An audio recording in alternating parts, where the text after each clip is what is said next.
And thank you for joining me, everybody, for this very special interview here on CKCC Video here on YouTube. My name is Jeff, and today I will be joined by the Commissioner, Mr. Chris O'Mealy. Hi, everybody. Welcome to our YouTube channel. And welcome to CKCC Video, although most of you are probably not strangers to my content. But if you're new here, welcome. Happy to have you. All right, so we're going to have a little sit down interview with Chris about a wide subject of things, starting with wrestling, because that is what this whole community was based on. So we're going to talk a little bit about Chris's experiences in wrestling, both in wrestling as well as being a fan of wrestling. Yes. So I'm going to start with a simple question. Tell us about your recent role in Three Legacies Wrestling. Yes, so Three Legacies Wrestling was created by former WWE superstar Ricardo Rodriguez. I think a lot of you probably remember him as the personal ring announcer of Alberto Del Rio. What a lot of people don't realize is he was a wrestler before that, although I think after watching him on TV for a little bit, most people figured that out.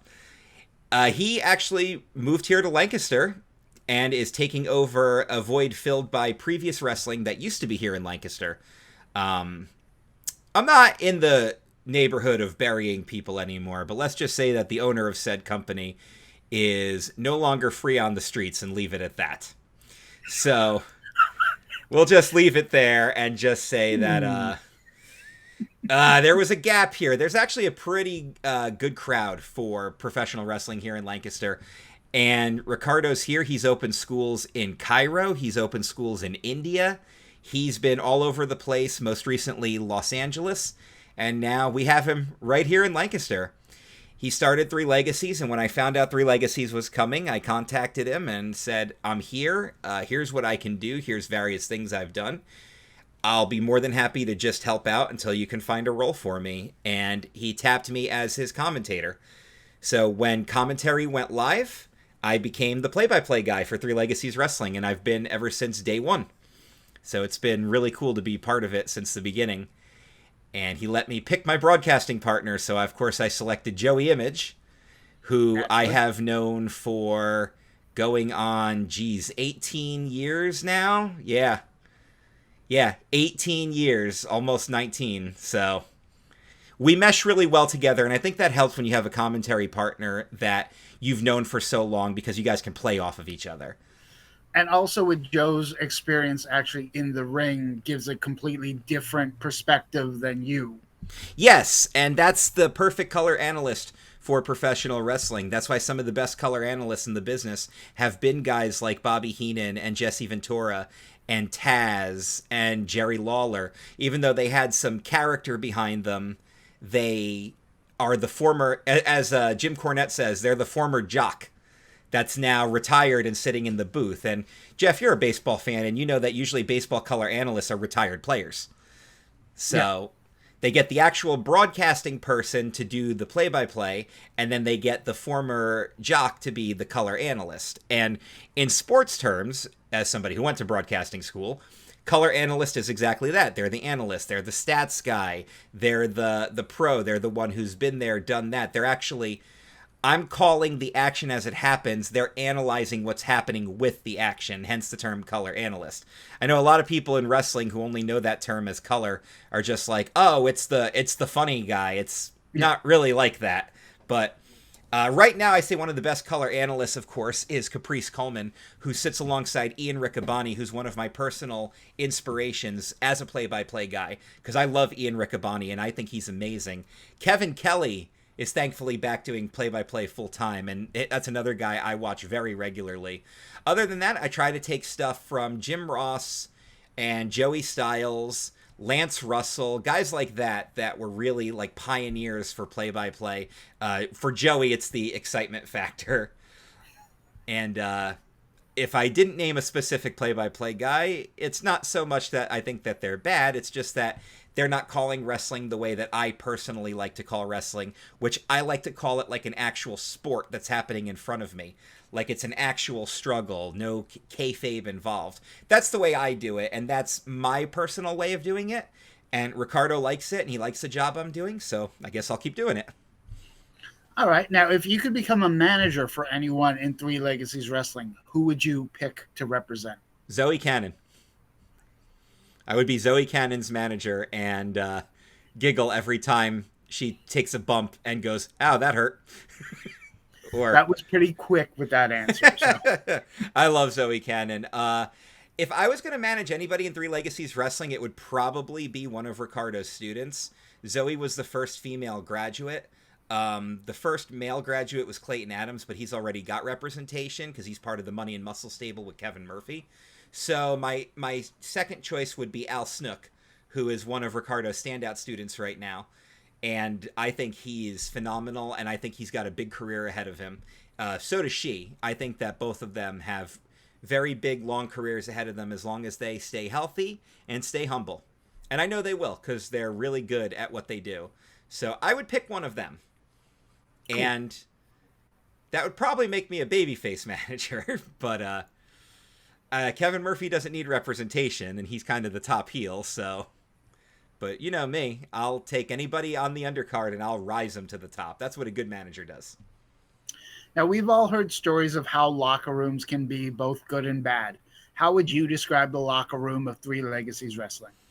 Oh, great question. It's the best. It is the absolute best locker room. Everybody is very friendly, very family atmosphere. I've heard the ECW locker room was described that way by a lot of people who work there. They always said the ECW locker room was very family friendly, very family oriented. Not a lot of backstage politics and backstabbing drama and things like that. And I've seen plenty of that in 18 years of professional wrestling. You don't get that in Three Legacies. Everybody works very well together. They're all very happy to be there. They're happy to work for Ricardo. They respect him, and they respect the vision of Three Legacies. So they work their butts off and just put on a great show for the fans. There may have been one or two people that on occasion I've chatted with them and maybe they seemed a little less than happy that day, but I'd say that's probably the worst that I've experienced there. But you can say that about any single profession on any day. Oh, so, yeah. Everybody has a bad day. That's just life. And sometimes you just catch somebody on a bad day and you never know what happens. But just to give you a perfect example, poor Lince Dorado worked a show that we had, and he literally showed up right before his match was to go on, which was the main event. And even as frazzled as he was with 2 flight delays, and Jeff, you're a traveler, so you know what a pain 1 flight delay is. Now imagine 2 of them coming from the West Coast to the East Coast to work a show. But he was still in good spirits even after the match. So, you know, kudos to him. Now, you've had a lot of different roles in other promotions. Care to tell us how you actually got started in wrestling? So when I was in college, I started out in community college, Sussex County Community College. And my first semester, which I know it's community college, but what would be considered my freshman year of college, I did all my gen ed classes. And boy, was that was just high school repeated. What a slog that was. I decided to go for broadcasting school because I always wanted to do something in television as a career. Originally, I was looking at journalism because I've always enjoyed writing. But I wanted to go more towards television than newspapers, so broadcasting just seemed like a more natural fit. And in college, you know, sometimes you're in these huge lecture halls with 200 people, and the professor doesn't know who you are. Well, broadcasting school is very small, so there were only maybe 20 of us in my TV 1 class. So my professor, who actually was a friend of mine anyway, because he was from my town and everything, and I had kind of helped work for him a little bit, he was like, oh, let's go around the room and have everybody introduce yourselves because it's a smaller environment. So I'm sitting in the back with 2 of my friends, Pat and Jason, who I went to high school with. They were going to broadcasting school as well. And there was a 4th guy sitting back there with us. So he goes first and he goes, hi, my name is John and I'm a professional wrestler. And we immediately kind of do the sideways look, like, you're a what now? Care to repeat that kind of thing? Come again? Yeah. Huh? You're a professional what? Because we're all huge wrestling fans. Pat, Jason, and I would get together every single pay-per-view and watch them together. So we were just gobsmacked by the fact that there's a professional wrestler sitting in the room with us. And that's how I met John Salinas, who became one of my best friends in wrestling. Still one of my best friends in wrestling. We're not as close as we used to be just because he's got the DJ business now. And he's a very, very busy man who has escaped the promotion business. And good for him, because being a promoter, we'll talk about that in a little bit. But yeah, so of course we all immediately bonded, because of course you do. And that's a big thing I like to tell people whenever anybody asks about professional wrestling and like the wrestling fandom. To me, it's really a close-knit fandom. And yes, it has a lot of toxicity in it, which a lot of fandoms like that do. But it's like anything else with a fandom where people don't get it. A lot of people will really bond and come together because they're used to people disrespecting the thing that you love. Mm-hmm. So you're much more apt to defend it and bond with people over that. And I've made a ton of friends in this world just by being a wrestling fan. In fact, I've probably made some of my best friends. My business partner, Dan Peck, on this channel, for example, became one of my best friends all through wrestling. It's just one of those things that unites people. So we were chatting, and throughout the semester, we'd work on projects together. We even did a project where John dressed in full gimmick and put Pat through a table that we actually constructed out of like styrofoam and everything. It actually looked pretty good. It looked like a WWE announcer table. John was always very good and very crafty and hands-on like that. He actually did a Green Ranger cosplay for a convention, and he made the helmet himself. Like he like molded this Power Ranger helmet and painted it himself. It looked really cool. Like, to me, that's 10 times cooler than anybody who just like buys a costume and shows up. Yeah, it looks more authentic, but this guy made that stuff. That's respect. You put the effort in. Yes. Hell yeah. Yeah, he put the effort in. So while John and I are chatting, I mentioned to him, like, man, it would be so cool to get involved in wrestling. I knew I was never going to actually be a wrestler just because I was never athletic enough, but I was like, it would be so cool to be a manager or to be an announcer or something. And he's like, I think you could do that. Why don't you come with me one day? And so on a cold Wednesday night in December, I remember Wednesday because I remember I was off from my day job because I didn't have class or work on Wednesdays. That's how I remember this. I don't remember the exact date. It was 2004, December 2004. Look up the Wednesdays and just pick one. You're probably right. It was before Christmas. I'll put it that way. I don't know why the 14th sticks out in my head, but whatever. Date's not important. John drove me up to the Backbreakers Wrestling Academy, which was ran by Johnny Glitter of World Star Wrestling. Johnny Glitter was a former 80s WWF B guy, so he did B announcer stuff. He wrestled and everything, but he would be the guy that would appear on the B cards and, you know, all kinds of cool clips of him interviewing the Road Warriors and managing Owen Hart and cool stuff. He was never a big Hall of Fame worthy guy, but he had been there, done that. And if you listen to any of those Tales from the Territories or you listen to historians like Jim Cornette, they tell all these awesome stories about guys that you've probably never heard of but are still super respected in the wrestling business. And I love Johnny Glitter from the day I met him because he kind of looks like Hulk Hogan with dreadlocks because he's got nothing up here but long blonde hair in the back, and he had it all dreadlocked, and he had the Fu Manchu mustache and everything. And he kind of talks like a guy from the 1980s WWF would talk there, Jeff Trelewicz. He's very, very accurate, Jeff Trelewicz, with the way that he enunciates his words, Jeff Trelewicz. Like, that was Johnny Glitter. So the school was ran out of this garage in Pittston, Pennsylvania, which for people who don't know where that is, you're lucky. But it's the greater Scranton-Wilkes-Barre area. It's not, you know, and anybody who's from that area is already like, yeah, but we all know. It's fine. It is what it is. It was in a garage. The ring was tucked in the back of the garage. Posters just lining the wall, all these wrestling posters. I actually had one on my wall. You can kind of see all the crap on the wall back there. It fell, and I'm just too lazy to pick it up. But I'll put it back up eventually. But it's one of the World Star Wrestling posters. And he had like a nice little lounge area with couches and a TV so guys could study tape. Had some workout equipment. You know, your standard stuff, your free weights. I don't remember if there was a treadmill or anything, but basic workout equipment. And then he had a little desk in the corner, and then the ring was in the back. And we chatted for a little bit, and he kind of told me what the pricing was. And at the time, I couldn't afford it. So I said, well, I'm not going to be able to sign up for training, but I would like to in the future. And we kind of chatted and everything, and then left it at that. I started going back every Wednesday. And I know that surprised him because these guys are used to people coming in and talking about becoming wrestlers or training, and then you never see them again. Or they come in and they have their first day of training and they get stretched, because that's what training does to you.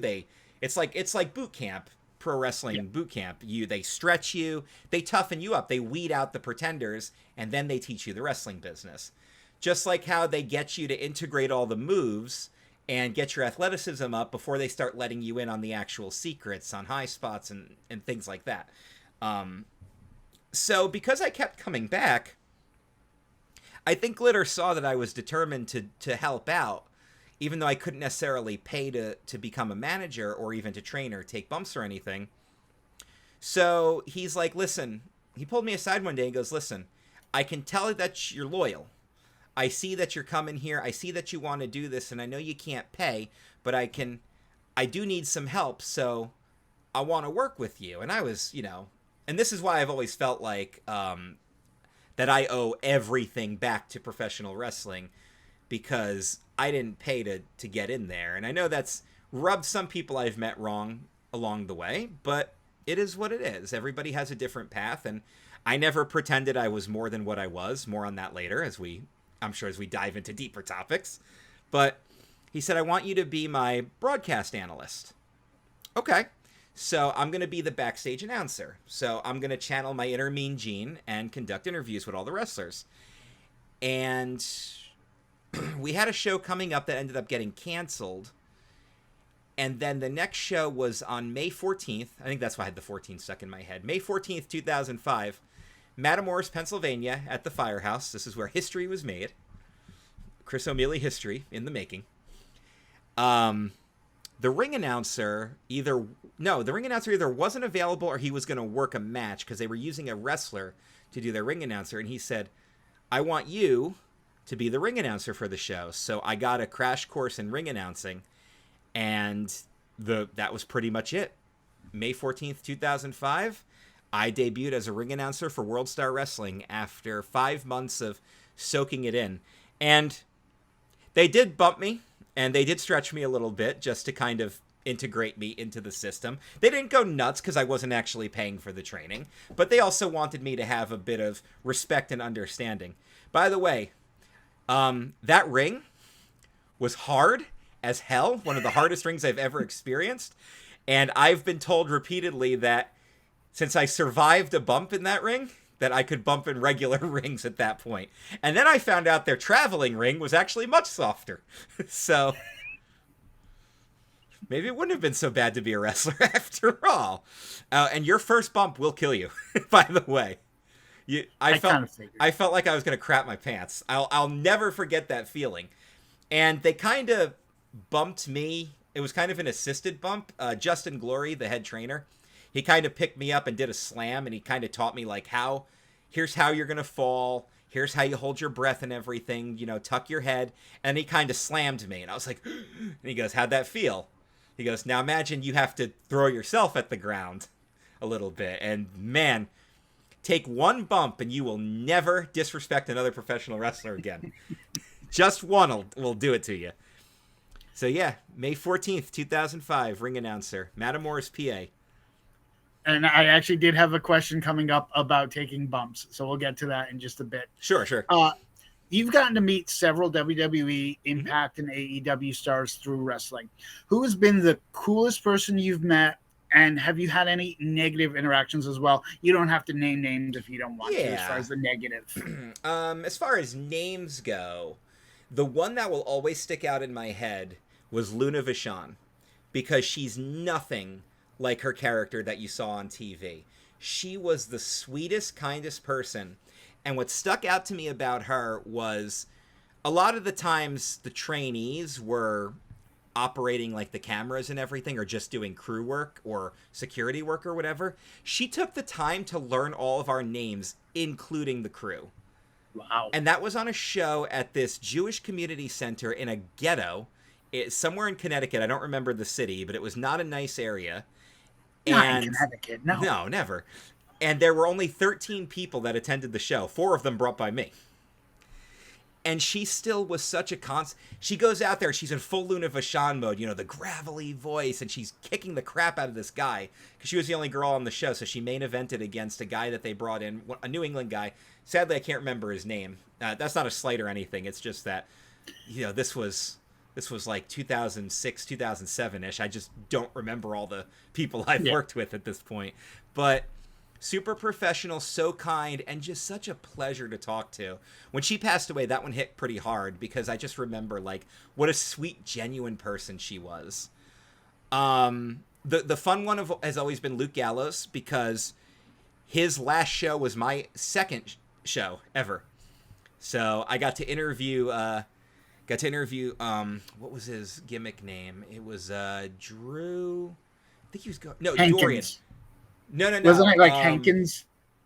No. In World Star, he had Dorian DeVille. That's it. His name was Dorian DeVille. That was his gimmick name in World Star. And I conducted an interview with him about how he was going to WWE, and we were so excited for him. And then he got that fake Kane May 19th gimmick. And we were like, well, at least he's on TV. And then they dropped it. We're like, oh, that sucks. And then Festus happened, and we're like, you've got to be kidding me. But knowing Drew the way we knew him, we're like, well, at least he's owning it and doing his best with it. Thankfully, he became Luke Gallows, and his career skyrocketed after that. But man, that was a rough patch for himself. That was a rough patch for a little while. Not gonna lie. Most of the people I've worked with have been very cool, because I just don't think that, like, I've never been on a show with a guy with a reputation. I'm not going to throw any names out there, but there's plenty of independent wrestling talents and guys who've been to WWE that, you know, have reputations and are considered this and that. And I think I've just been very lucky to avoid those types of people. Nobody's ever really big. The only time anybody ever, like, big leagued us were people that were nobodies in wrestling. They thought they were bigger. Yeah. Like, I remember one guy, actually, like, this was the firehouse again, and we would use the bay area for our locker room where the fire trucks are kept.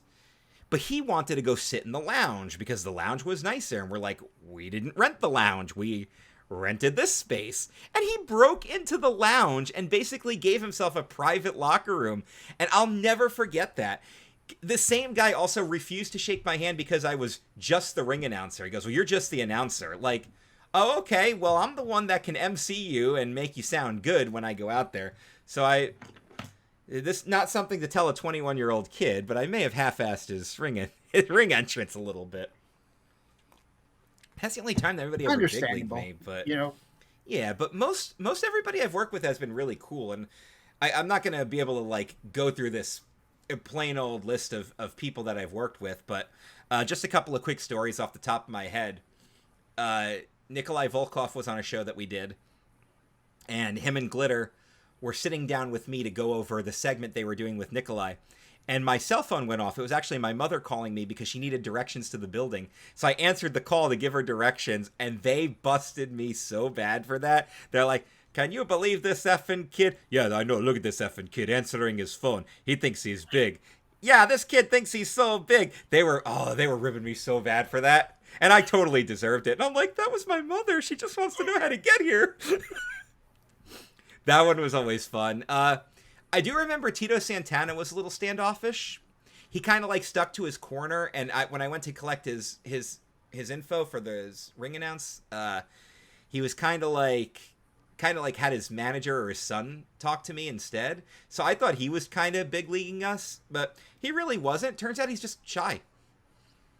He was just kind of shy and was just kind of busy and distracted and everything. And once he warmed up, he seemed pretty cool. So yeah. And it's really cool that a lot of these guys become your colleagues and everything. Like, I had a blast going out to dinner with Paul London and regaling him of stories of growing up in New Jersey and the treacherous Action Park, because we were talking about the documentary. He's like, I can't believe that place existed. They got away with that? Really? A water slide with a loop in it? Yeah, they got away with it, all right. So it's also very humbling, like guys you've seen on TV, and gals, I should say gals too, like they become your friends and they become your colleagues. Like you're no longer, but I've never lost that inner fan either. So I always kind of just take a moment to appreciate the fact that I'm sitting next to Sean Waltman right now at a show. Like we're actually active colleagues on this show right now. I'm talking to him so I can do a good introduction for him. But and it's one of those things where you would ask yourself, would 20-year-old Chris believe I'm sitting next to X-Pac? Oh, 20-year-old Chris was like, a wrestling ring, what? Like, I was still dumbfounded by that. I remember the feeling before I went through the curtain, like the horrible nerves that I had. And there were probably only 50 people at the show, but it sure felt like... Yeah, 50 people would still feel like 10,000. Oh, yeah, for your first show. Yeah. And I remember one of the biggest crowds I was ever in front of, we were in a high school gymnasium. We set up 600 seats, I think, and we ran out of room. So we had people sitting on the stage on the theater, because it was in an auditorium. It was one of those gymnasium auditorium hybrids that a lot of schools had. We had people sitting on the stage. We had standing room. I don't remember how many people we crammed in that gym. I think it was over 1,000, and I'm pretty sure we were breaking some kind of fire code. But I went out and I walked out with the referee, because the referee on the show was just one of the students and he was the lone ref.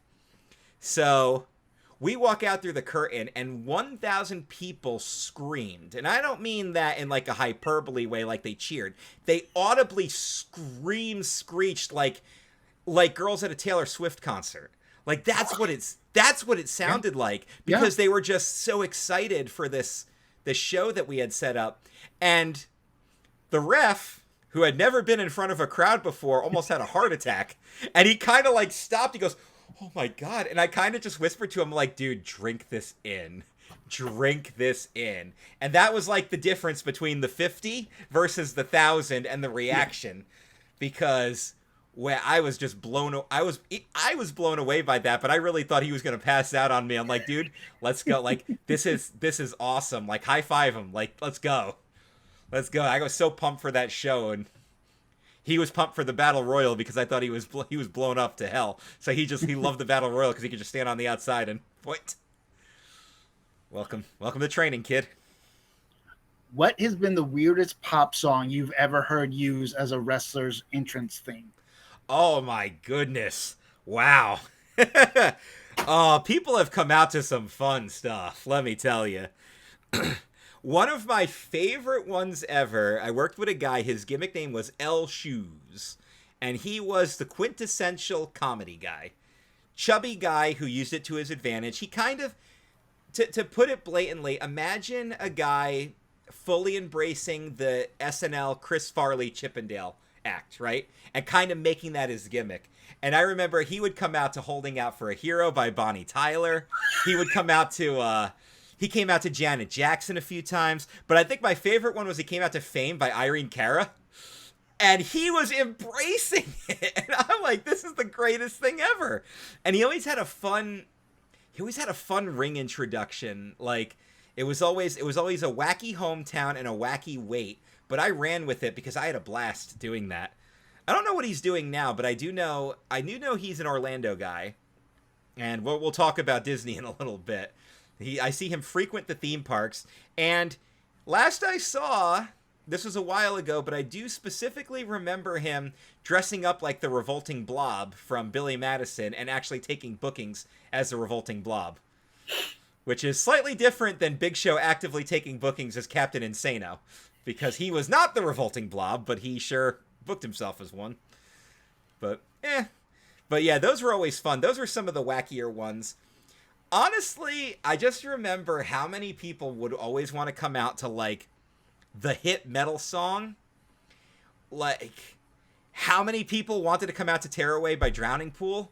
Because that was, like, the it song. Like, and it works for a heel, but I'm like, no, I can't have 5 of you coming out to this song. You know what? Nobody gets the damn song at this point. Because when I would be in charge of music, one of the first things I would always do is ask what you're coming out to. So A, I know if nobody's duplicating it, and B, I know if it's friendly for the audience that we have. Because I've heard my share of F and N bombs in songs that always bothered me for the whole family entertainment thing. I do not work for CZW, okay? So they can get away with that. We can't. So please, and advice to all the young wrestlers out there, for God's sake, censor your music. Find the censored version and use it. You are creating headaches this way. And you know what? Because if you don't, you're going to come out to whatever I want you to come out to. So some of the ones were some of the fun ones were the ones that I got to choose. Like for Joey Image, we had him come out. It was when he was announcing his Final Four, and John's like, he didn't bring his music. What should I use? I said the Sopranos theme, and I said it jokingly, but that's what John used. And as Joe's walking in, he goes, "Oh, this is great." So, but I'm pretty sure he's used it before. I think that was more of a rib on me. Pretty sure he also came out to the Breaking Bad theme at one point. So. Now, if you could choose your own intro music, what song would it be? Ooh, good question. So I have a couple in mind. As a babyface, because I'd be repping Jersey, obviously, I've always thought that either It's My Life from Bon Jovi or Radio Nowhere from Bruce Springsteen would make a killer babyface entrance song for a Jersey boy. As a heel, I've always leaned towards Hail to the King from Avenged Sevenfold, because I would obviously cut the intro because the intro's huge, but I just love the guitar riff leading into it. It's got a perfect intro, and I could just picture myself right when the main riff hits, just coming out, like doing the arms out pose and everything, and just milking that for all it's worth. So those are usually the ones that I've leaned to. In actual wrestling, as the commissioner, I came out to Sharp Dressed Men by ZZ Top, because I thought that would be fun. I went for something that was kind of cocky, but not really. So, like, yeah, I'm a sharp-dressed man, but I'm also the commissioner, and I'm in charge. So I always thought My Way by Limp Bizkit would actually make a good commissioner theme, and I'm not really sure why I never really thought of it. Because it's a big rib between me and Dan Peck about the whole fandomness of Limp Bizkit at this point. But I'm not 100% sure why I never at least tried it. In World Star Wrestling, I actually came out to a Rammstein song it wasn't lyrical, it was just an instrumental that looped, but it was a really cool intro, and God, I can't remember the name of the song because I'm not exactly fluent in German, but it was I have it on my playlist. I could always pull it up and tell you guys what it is later on. If anybody really wants to know, just shoot me a message. I'll send it to you. But I remember it was a cool thing because it had the long intro. It would be like, burr, burr, burr, burr, burr, burr, got a little heavier, and then boom, you had the quick pause, and then right then is when I would come out through the curtain. I'd probably still utilize that to some degree. But it also depends on the role that you're doing, right? So, like, if I'm being introed as a commentator and I get to choose theme music, I don't know. Maybe I'd pick, like, a game show theme or something that kind of sounds game showy. Maybe I'd come out to the Price is Right theme. Yeah, that'd be cool. I could rock that. But and this is, look, I know that I'm not, like, a top guy in professional wrestling people, but I've heard way too much advice to not pass it on. So young wrestlers who are watching this, please choose your theme song to be appropriate to your character, not just a song that you like. I've seen plenty of people just come out to a song that they like that doesn't make any sense for what they're going for. Yep. And please pick stuff that aligns with your alignment. Have a babyface song and have a heel song at all times, because you never know what you're gonna be. So, I'll give you a perfect example. Jason Blade in Three Legacies Wrestling, whose gimmick is he's the brutal barber, and he is a barber in real life. Down in York, Pennsylvania, folks, if anybody's interested, there's your plug. There's your plug, Jason Blade. Told you I'd work that in. He comes out to Paper Cut. by Linkin Park. And it works. I 'Cause, figured it'd be something out of Sweeney Todd. oh, that'd be awesome. Maybe if he was a heel. Uh, yeah, I mean, people pick some pretty fun entrance themes. Some of my favorite ones are the ones where they actually get like stock music, so it sounds original. And I've nothing against lyrical music, obviously, but I've always been kind of partial to entrance themes that are fully instrumental. I don't know, they just sound more unique to me, and they can instead of going for like lyrics that fit your character, they create a vibe, and I dig that. I dig the vibe. Favorite theme of all time is Bret Hart's theme. There's no lyrics, but it's just that guitar screech and then just hardcore rock. And it builds and it builds. Yeah. And I've always loved that. I loved Finn Balor's theme, and he still kind of uses it. It's a variation of it now, but I always just really liked it because it was just this hard-hitting instrumental theme that had a bit of epicness behind it. Really cool stuff. And then, of course, you have somebody like Bobby Roode, which is glorious, and like I just swim in that because it's so good. Now, you mentioned advice. Brings me to my next question. What kind of advice have you received from various people you've encountered? And now that you technically are a veteran of wrestling yourself, what advice would you give to someone looking to break into the business other than the theme song? Let me remind me to take my ibuprofen for my back. But yeah, I mean, I've heard so much wisdom over the years that to me it would be selfish to not parrot it back. And there are always going to be people that are just like, oh, this guy thinks he's a big shot parroting it back. No, I'm giving advice out because I've always thought the advice that I've gotten was extremely valuable, and I think it's important that people hear it. Always stay humble. Remember where you came from. Always remember coming from nothing. Everybody started on the lower level. Nobody just... Yes, there are a couple of people who go straight to WWE, but that's the rare exception. And even then, it's usually an athlete or a movie star or something who still came from nothing. Always stay humble. And always remember that you're never too big or too important to help out with the little stuff.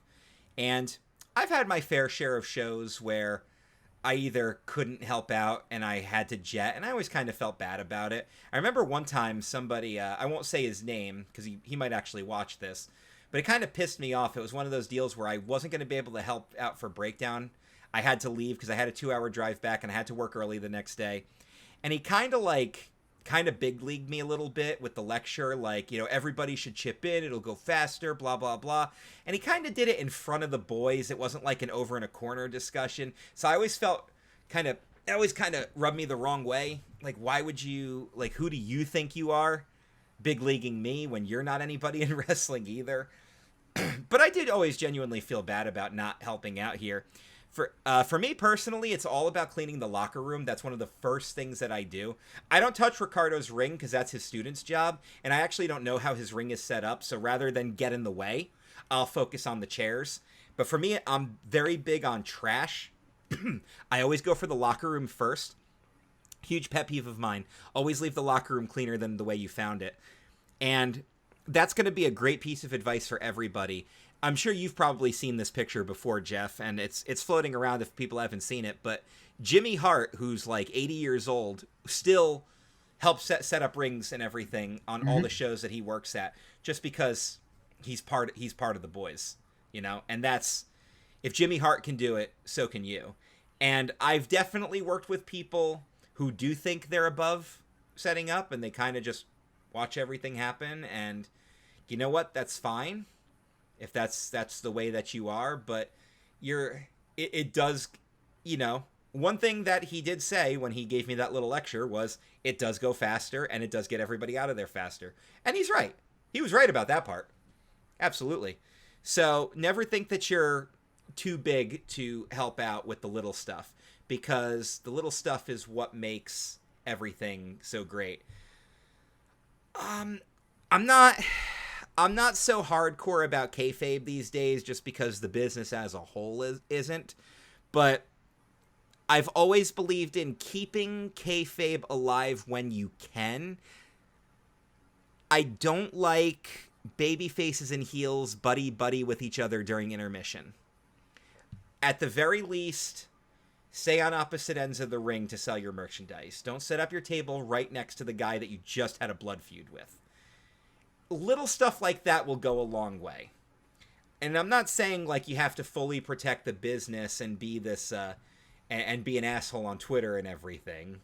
Some people are really good at the in-character social media stuff without actually being jerks. But MJF. Yeah, MJF is perfect example. But, just keep it alive where you can. Try not to let the fans peek behind the curtain more than they need to. I understand heels will go out and they'll meet with people and they'll shake hands and take pictures and everything. And I'm not saying go fully in character and make children cry. I mean, unless you're MJF. I mean, I'm not gonna crap on you if you do that. I'm probably gonna laugh. But like, there's little things that people can do. Those are really the big things. Don't bury people online. For God's sakes, don't air your dirty laundry. I've been guilty of it. Every wrestler's been guilty of it. You're going to work for a lot of bad promoters. You're going to work a lot of bad shows. You're going to work people who don't care about the business and they're just there as a lark. And it's going to happen to you. Don't stoop to their level and bury them online. Talk internally. Talk to your peers about the toxic locker room, the shady promoter, the crappy opponent. Let the business weed those people out. You just look worse going on social media doing it. I've done it, and I've deleted posts, and I've regretted, saying things, and I've looked back on stuff that I said back in like 2008, 2009, and been like, oh my God, I can't believe I acted like that. Even though at the time I felt like it was fully deserved. Yeah. But I think that's a big one, and that's part of the social media age and the evolution and everything. When I got into the wrestling business, MySpace was around, so social media integration was still kind of new at the time, but a lot of people were utilizing it. I remember Hurricane Helms was one of the first major wrestlers to be on MySpace, and everybody was MySpace friends with him as a direct result of that. And I know he read my messages, he just never responded to them. I think I actually told him that years later when I worked with him on a show. I said, I messaged you on MySpace back in the day. You read it and never responded, just as a rib. And he goes, oh yeah, my bad. He's like, I read everything I got. I just didn't respond to them. And I'm like, no, it's cool. You have no time to do anything else. I'm like, it's cool. I just had to bring that up because I always got a kick out of that. Super nice guy, by the way. If you ever get a chance to meet or work with Hurricane Helms, awesome guy. You can talk nerd crap with him for hours. I once dressed as Hurricane Helms for a pay-per-view. That's awesome. A friend of mine actually worked at the WWE. I sent her the picture of it. She got it signed by him. And I actually have a picture of me dressed as him, signed by him. Yeah, he likes stuff like that. So, like I said, the Armageddon pay-per-view where all of Evolution won a title. Yeah. And then the only other piece of advice that I can really give is to just remember that don't stress about the bad show or the bad match or the bad commentary or the bad ref job or whatever. Okay, it happened. Let's move on to the next one. Do better next time. Don't get so hung up on that stuff. Because and never stop learning. Never stop learning. Never stop asking questions. I love this business. I really do. I hope that comes across, people. Now, you mentioned, bumps during training. Have you actually had to take a bump, ringside for anything? Sometimes actions spill out of the ring. I've never taken a proper bump outside the ring just because bumping was never my big thing. I was never able to do it regularly that I was comfortable doing it. So I took what I've always described as the manager bump, which was I'm going to fall. It's not going to look pretty, but at the same time, it's not supposed to look pretty. So if I ever did the heel manager thing, because heel managers need to get bumped. So I would say just do something that'll at least knock me on my ass. I'll make it look good. I've been slapped. You don't really have to, but you don't really bump for a slap. You kind of just double over and collapse against the ring apron. And that's pretty easy to do. I've gotten attacked as an announcer. I just work with it and just kind of go where I go. And I've always told people I'll sell for anybody, but don't ever catch me off guard, because as the announcer, if you catch me off guard, there is a chance that I might instinctively try to no-sell or laugh, because that happened once. Thankfully, I was shoved off camera for a promo.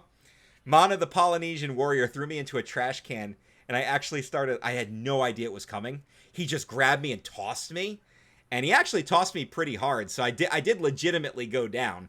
That was a full shoot fall, but I started laughing because I didn't expect it. Again, I was a greenhorn. I was still really new, and thankfully I was off camera, but like that was my natural reaction to it. So I tell people all the time, I'll work with you and I'll make it look good, but warn me it's coming, because if you try to catch me off guard, it's not going to go the way you want. Plus, that to me is unprofessional. So I understand that. Yes and no. Yes and no. It really depends on the circumstance and the person that you're working with. It's part of Mana's character, and he kind of hinted he was going to do it, and I didn't listen. So I ended up in a trash can. Whatever. Live and learn. I was 21. What do I care?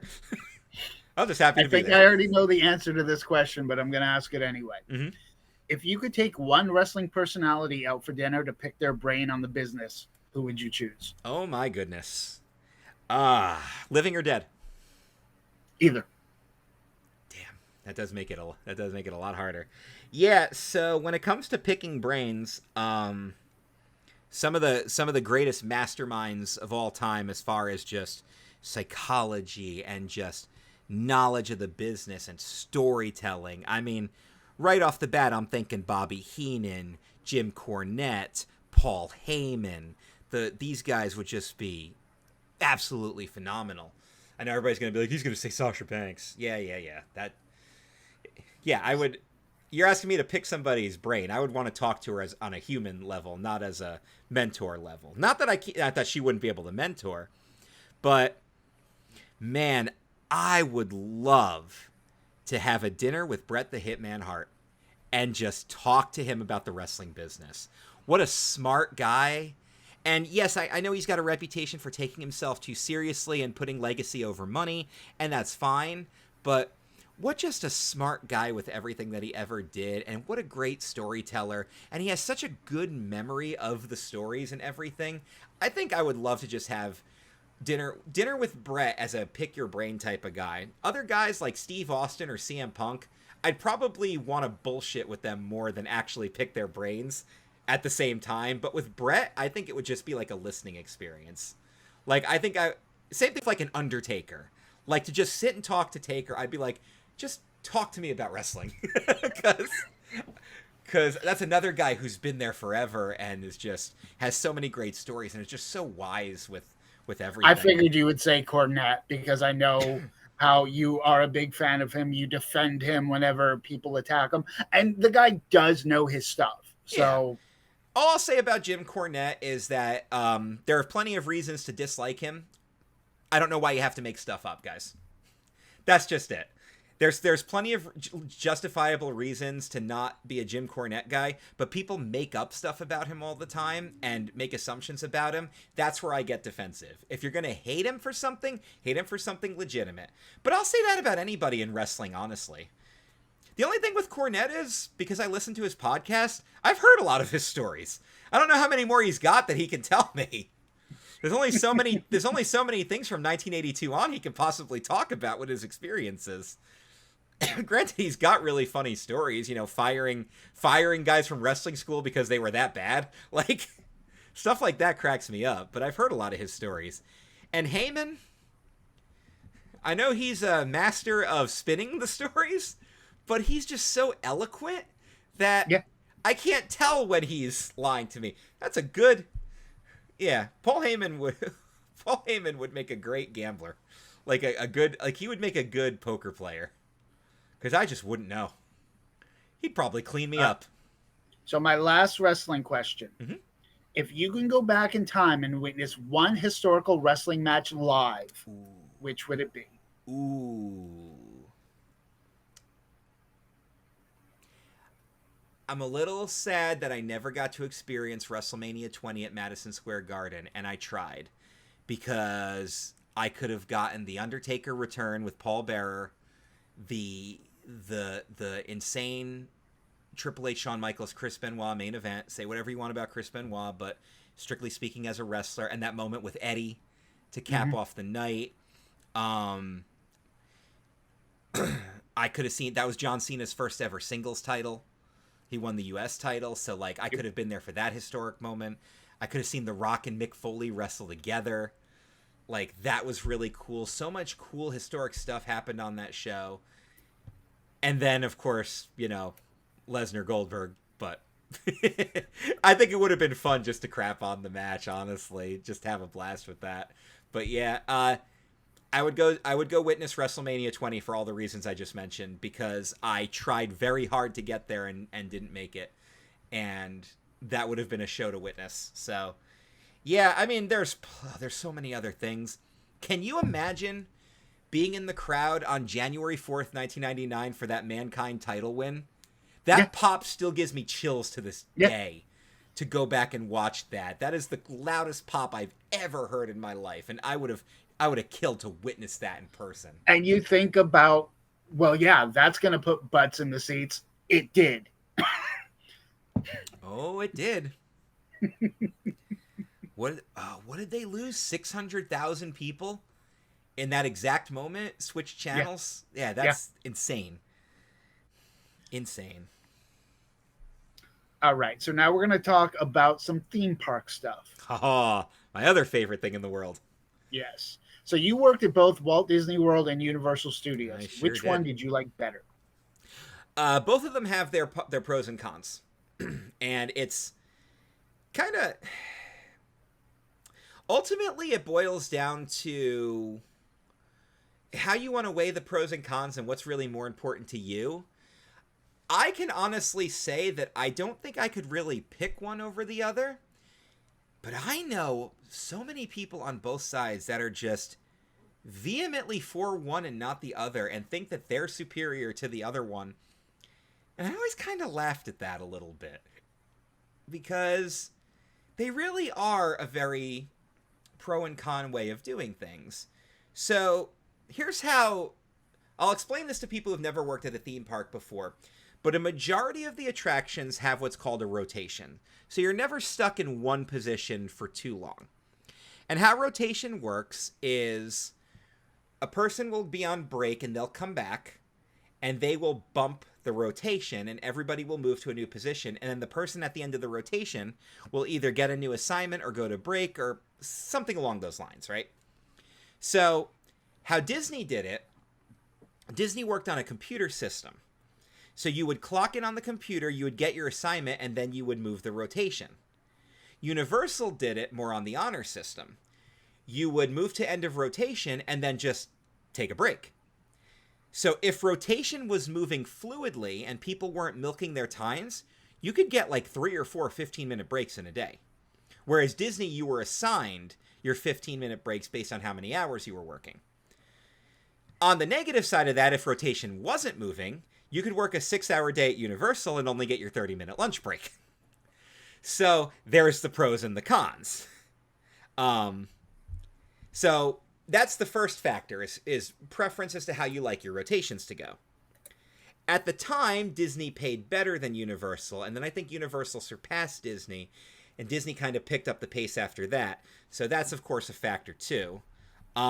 Disney's benefits package was always better than Universal's. I don't think that's necessarily a trade secret at this point. And then the way leadership advancement worked. The big difference there was Disney had a union and Universal didn't. So Disney was kind of forced to promote people based on seniority, which was a good thing because it meant that people were earning their spots, but also a bad thing because people could call seniority, get union backup, and surpass somebody more deserving. How Universal did it was they promoted the people they felt were deserving. The negative side of that was the favoritism that would go with that. You could easily be passed even if you did have seniority because they just like that person better. So it honestly just boiled down to that kind of culture. And Disney would have like a management team set up for an area, whereas Universal would assign one manager per attraction.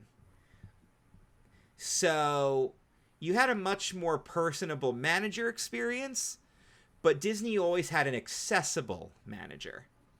So again, take that kind of how you want. I'd be interested to know in the comments for anybody who did work in the parks where their personal preference lies. But ultimately, it boils down to which company gave you the better experience. And I had positives and negatives of both. So I'm not going to choose a dog in the fight because I truthfully don't have one. But I will say this. Whatever your preference is, that's great. But for those of you out there who are true elitists with your parks, please get over yourself. We all know the park job is not nearly as glamorous as you want everybody to think it is. As an insider, we can tell you that because we know because we did it. Jeff did it longer than I did, so he'll really tell you. Yeah, some of the people that I've worked with just overstated their positions. Yeah. Oh, and one other thing. Universal was better at perks for special attractions. I could get into Halloween Horror Nights for free. With Disney, Mickey's Not So Scary, there were 5 nights I could get a discount. So Universal definitely won that one. Is there a job that you wish you could have done just for one day? Character. Just to say that you did it. Character. Same. Character, for sure. Yeah. I don't care how hot those costumes are. I would have loved to try that out. Yeah. That's one thing I don't even care which character it would have been. Anything that my size, I would have done it. Yep. I'm 5'8", so I believe I would have qualified as Tigger. And Tigger's my all-time favorite Disney character, so sign me up. Yeah, I would have. That's the one thing I wish I could have done was an entertainment character. I think I would have had a blast. I really do. In either park. Could have been SpongeBob. I don't know SpongeBob's height, but I'm just saying, I could have pulled off a character. I would have had a blast with that. Now, we met at a place called Interventions. Let's now first have a moment of silence for Interventions because it is a Starbucks. It's so depressing. R.I.P. One like equals one. Had you ever been inside Interventions before you started working there? Yes. I don't actually remember what my parents did at the time. They were going to do something that I knew wasn't going to interest me. So I just went and hung out at Interventions. Now, I was a teenager at the time. But I remember the big thing was, we have AOL Internet. Come surf the internet. That was a big deal at the time. I will tell you this. That was my first venue. When I started as a hostess, nice. The Internet Zone was the name of the Net Zone. That's awesome. Yes. All right. Let's say you're named CEO of the Walt Disney World Company today. What's the first thing you would do? Buy a house? A big house? Let's see. CEO of Disney. Now, wait, is this just for parks, or do I get control of everything? Anything. Ooh. First thing... Someone's going to ultimately laugh at this. First thing I'm doing is firing Kathleen Kennedy from doing anything creative with Star Wars. She can executive produce it, but she needs to take her hands out of the pot and leave that in Filoni and Favreau's hands. Don't touch Star Wars. You're a wonderful producer and you're a wonderful promoter. Get out of the creative. That's move number 1. Move number 2 is I would encourage and commission another cel-shaded animated film. I really do miss that animation style, and I'd like to see it back again. Pitch me a story that you think will work, and let's do it. Now, I think you'd agree with me on this one. It's not even so much of a question, just a statement. The best part about working at a theme park is the people you worked with and met throughout your days. Mm-hmm. And like you talked about rotations, who you were in a rotation with made or broke your day. Mm-hmm. If you were surrounded by the people you liked, it was a good day no matter who you dealt with. If you were with people you didn't like, it was a long day. It slowed your day down. The long day, yeah. Theme park culture is very similar to pro wrestling locker room culture because we're all united on a front and we're all facing an uphill battle. With pro wrestling, it's an uphill battle of entertaining fans that are becoming more and more jaded as the years go on because certain people from California won't stop flipping. It won't stop doing high spots in the ring and ruining ring psychology. Theme parks were facing this. We're facing the challenges of entitlement and expectation and all these high bars that we need to hit, and having to just be out there and smile when things are just going wrong and people are just flipping out on you. We both worked there before the Karen term was a popular thing on the internet, but you and I both met our fair share of them and dealt with them. And when you've got really good friends who are all in the same boat, all fighting the same battle, you create a very special bond there. Yep. And I think that was always the most important thing about working there, was having that really good team on your side. Yep. And people always gravitated towards each other because I'll use Disney as the example for this, because Universal had it, but not to the extreme that Disney had. Disney has a very select type of person that works there. You've got the old-timer who, if you cut them open, pixie dust would fall out, and they're practically not human anymore because they're so Disneyized that it's almost... You're actually blown away by how Disneyized they are. I believe they put blue name tags on those people now. And they're super nice people, but they can be very hard to bond with to some degree because a lot of them are on a different wavelength of what the job means to them. And then you also have the older people that are there who are just so broken by everything they've been through that they just don't care. Yep. And so I would always gravitate towards the people, you know, kind of like you and our buddy Eric, who, yeah, we've been there, done it, and we can turn it on when we need to, but we also know how to turn it off. And we're not shy about our opinions of the people we just dealt with either. I always felt like we were the humans, you know? We still had the human personality. We still had a soul. Our soul hadn't been beaten to death, and we still had heart because our hearts hadn't been broken yet. So I think a lot of those people gravitated towards each other and became friends. And I've maintained lots of friendships over the years from all the places I worked at, whether it was Safari or Interventions or Harry Potter or Disaster. Like, you just keep those friendships alive because, you know, the environment changes and the ride's different, but we're still fighting the same battles and we're still dealing with the same people. They're park guests. And very few people can relate to what theme park workers dealt with other than theme park workers. Yeah. Like, you know, everybody knows the horror stories of being in retail or working as a waiter or something, or a hotel front desk clerk, which I know a little something about. Like, and being kind of looked upon as almost being a slave to these people. Theme park workers, especially the Orlando parks, they take that to a whole new level. Yep. You can really be looked at as an inferior being to some of these people that walk in there. And it can be very disheartening, especially for somebody who's brand new and has never really been out in the working world and experienced that before. I know plenty of people where Disney was their first job. On the plus side of that, Disney is the ultimate customer service boot camp, and you work at a theme park like that, and you can handle any customer service position from here on out. And that's why, you know, working in various hotels over the years as a front desk agent, I've never had anybody actually, like, break me as a front desk person because I've already been there and heard it. So, and none of those environments have ever been nearly as bad as they could be at Disney. So, you know, you kind of just learn to adapt and roll with it. And again, like you said, you keep those people with you and bond with them and fight through the trenches together. It makes your life so much easier.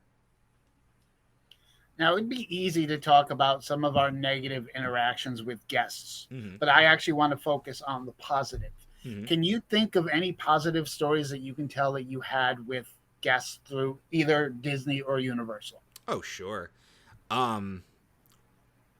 You know, one of the coolest things in the world was the first day of the Wizarding World opening, because here came these Harry Potter fans from around the globe and were just so blown away by everything they were experiencing, to just talk to them and see their emotions in action. Like, I felt that, you know? And I'll never forget that first day, just greeting people as they came off the ride and just asking them how their experience was. And people were crying. People were taking pictures with me because I had the robes on and everything. That was so cool. That was such a cool experience. And just that one day, like, I mean, granted, the hype lasted for a while, but it was that one day that I hold in my back pocket, because I remember, like, the big powwow meeting at, like, 6 in the morning, and they're all like, this is it, guys.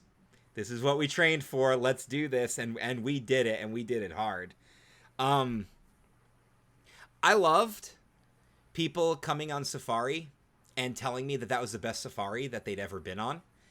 And how cool that felt to know that I gave them that kind of an experience. Like, just, so, I've seen people propose. What a great experience that was, to just be part of that and witness that life-changing moment for them. I've seen people, you know, how many people, you've probably seen them too, that were in the first visit pins and just being blown away by the whole experience and everything. You know, and I've made my share of magic, and I hate that I can't remember every positive and experience I've ever had, and I wish I could, and I wish I could tell all kinds of stories like that, and maybe if I really sat down and racked my brain and listed them, I could really go through the Rolodex and everything. But that also speaks a lot about the job too, is you did have so many positive moments that they do sometimes blur together. And I remember very specific people who would give me a hug or shake my hand or give me a tip. Not supposed to accept those, but, you know. But we did anyway. But we did anyway. Like, and it was all just in the name of just being blown away by the whole experience of Walt Disney World. I mean, everybody in the world knows what Walt Disney World is. So to tell somebody that you work there is such a cool talking point. Because while Walt Disney World itself does have this huge environment of people, it's a very small percentage of people who can actually say that they've worked there and been part of it. And I remember mornings when I would just stand outside, maps in my hand, with Spaceship Earth in front of me, and just go, I'm working at my favorite theme park. Because I always loved Epcot. And I can't believe I get to work at Epcot. I'm an Epcot employee. That's the coolest thing in the world. And I love that I can say that. You know, no matter what positives or negatives came out of it, you can never take away the fact that we were cast members of Walt Disney World. Yep. We can always say that. Just think about how many people's pictures you're probably in that you don't even know. Oh, that's terrifying. That is terrifying. Yeah, and I know people have taken pictures on Safari and everything, and my Safari's on YouTube. I don't know where it is because I've never found it, but somebody else found it, and then of course didn't send me the link. Thanks, but apparently it's out there. So if you ever find it, anybody ever finds it, just let me know. Hopefully it was one of my better ones. I consumed a lot of alcohol on my college program, so I don't know how I was feeling that day, but I lived with 2 frat guys, so forgive me. I don't drink anymore, but I was a college student in my early 20s. What'd you want from me? Now, you mentioned, people's reactions. When you live in a place like Lancaster, which is as far from Disney geographically as one can get, what are people's reactions when you tell them, oh, I used to work at Disney or I used to work at Universal? Well, it's landed me jobs. So it's landed me every hospitality job I've ever had up here. It's the biggest resume selling point. Disney looks amazing on a resume. Anybody who's ever been there is blown away by that, and they want to talk to you all about it.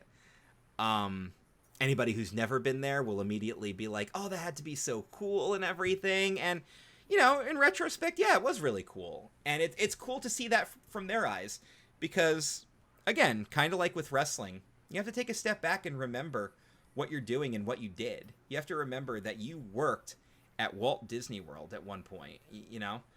And I know I'm not the only person on the planet who's been a Walt Disney World cast member and been involved in the wrestling business, but you could probably fit us all on a school bus.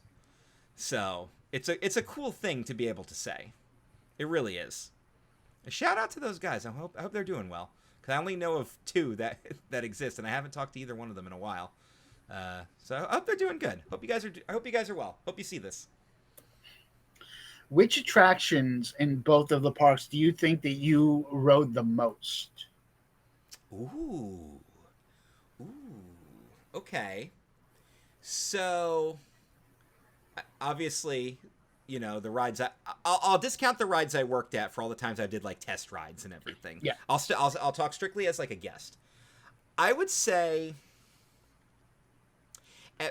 Let's break it down by park. That'll probably be easier. Anytime I ever went to Magic Kingdom, I rode Pirates and Mansion. I can guarantee you I rode Pirates and Mansion 100% of the times I went to Magic Kingdom. Those were always 2 go-tos. So that's probably in the lead as far as Magic Kingdom goes. At Epcot, it's probably tied between Spaceship Earth and Living with the Land. Because again, those were always go-to rides. And I'm not taking anything away from bigger attractions. I'm not saying but there were times when Soarin' would have a 2-hour wait and I'd be like, screw that. But I would always go on Living with the Land. So that's probably up there. At Studios, it's probably Muppet Vision. I can almost guarantee you it's Muppet Vision, because I friggin' love the Muppets and I've gone to that show so many times. Coaster's up there, because I used to just go on coaster as often as I could.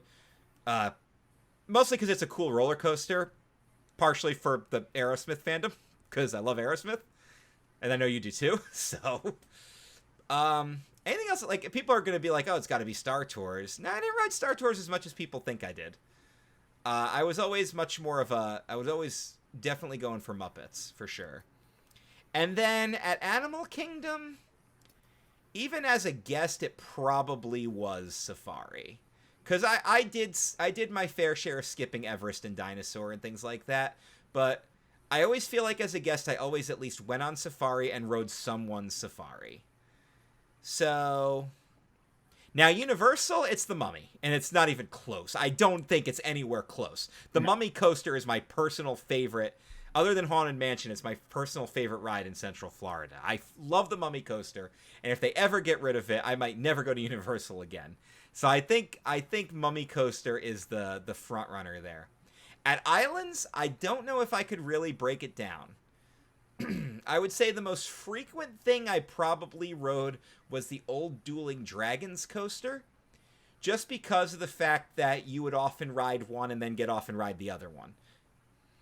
And we almost always did both when we rode it.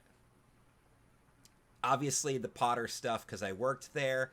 Even as a guest, I would probably go on Forbidden Journey pretty often. But Islands is a tough one, because generally speaking with Islands, I only really frequented Islands specifically for Harry Potter. So if it's not a Potter thing and it's not dragons or anything, I don't think there's anything else I frequently rode. Not frequently enough to narrow it down. And then with SeaWorld, I'm going to throw it out there, because why not? We're doing the Central Florida thing. With SeaWorld, it was always the Shamu show. It was always the show, because I would go to SeaWorld specifically to look at the wildlife as opposed to go on the coasters. I'm sorry, guys. Kraken's a very lame coaster. It doesn't do anything special. I'm sorry. Manta Ray was a godsend to SeaWorld because at least it had a gimmick behind it. But are you really sorry? No. No, I'm not. I thought Kraken was super lame. I got off it, I'm like, well, that was generic. All right, now we talked about favorite attraction. What about least favorite? Is there a ride that you did once or twice just to say you did it and will never do it again? Let it out. You'll feel better. Stitch's Great Escape was the biggest disappointment in the history of theme park rides. And I love Lilo and Stitch. And I'm so mad at what that ride was because it replaced the coolest Disney attraction they ever created with that alien encounter. The only legitimately scary attraction at Disney, and it blew me away that they did it. And they catered to the complaints and turned it into a Stitch ride. And I don't think it would have been so bad if it wasn't for the hot dog burp. And you know exactly what I'm talking about. Yep. That was the most nauseating, disgusting smell I've ever experienced in my life. And I was so mad when I got off of that. Stitch was the front runner for a very long time. And then I went on the Fast and the Furious ride. And I've never been angrier in my life. That was the disaster ride, and they turned it into an actual disaster. And now I hear that Hollywood's getting an actual, like, Fast and Furious coaster, which is what it should have been. And so I was dragged onto Fast and Furious against my will by my friends at Halloween Horror Nights, and they knew how much I was going to hate it because they knew how much I loved Disaster because that was my first Universal attraction. So I always had a special place in my heart for Disaster. Also, it had Christopher Walken on it. Come on. Plus, one of the greatest lines ever. Don't worry, I'm a park ranger. Don't worry, I'm a park ranger. And now stare at the rock. We're gonna make a movie here. But yeah, Fast and the Furious ride dragged on against my will. And I wish I knew what face I was making. Because the girls I went on with, when the ride was over, they all did the lean so they could all see my reaction. And they all, without making eye contact with them, they all just started laughing. So whatever face I was making, I hope you all have that ingrained in your memory because it was apparently a good one. I think I did cornet face on that ride. I'm almost positive that was the face I was making. Look up cornet face, people, for those of you who don't know what I'm talking about. All right. Since Cocaine Bear is a Universal movie, they should totally build a Cocaine Bear attraction. Am I right? Please. That would be so amazing. I might actually go back and work there. It has to be like an entertainment style venue where the actor just gets mauled to death. Can I be the actor? Cocaine Which, Bear. of course, would be better than a 50 Shades of Grey attraction because that would require a lot of explaining to children. You know, Universal likes to be the more adult-oriented park, right? Put your money where your mouth is. Mommy, what's a pleasure room? You don't want to know. We have to be 21 or older to do this attraction? It has to be good. It's not. So that will segue us into some movie talk and pop culture in general. Woo! Always a pop culture. Which do you think is a better franchise, the MCU, Star Wars, or Harry Potter? Ooh. Well, obviously they all have their merits, but I think that Star Wars will always be the top franchise. I think that Star Wars, not only does it have the classic world building behind it and everything, and it's been around the longest, but I'm not going to get into it on this channel. I have opinions about Harry Potter's creator, and I will not address them here, but I'm sure people can guess what they are. I just think that Potter has a good world building behind it, but ultimately it boils down to being too hyper focused on the one boy's story. And I'm really happy that Hogwarts Legacy and the Fantastic Beasts and everything have tried to world build around it, but it still always ties back to like Albus Dumbledore and other things. And I think that's Harry Potter's biggest weakness. They should explore more. They should do like a story that takes place in the Harry Potter universe but explores a wizarding castle in another nation and really gets deep into it. And that's why that Hogwarts Legacy game was sort of exploring with some of those ideas. Yes, you're at Hogwarts, but you're meeting people from other cultures and everything. The MCU ultimately boils down to just being a film franchise. And Marvel Comics existed before the movies did. So I think it's both an advantage and a disadvantage. It's an advantage because the established property was there, so they didn't have to build off anything that didn't already exist. The disadvantage, of course, is when you get the same problem with Harry Potter.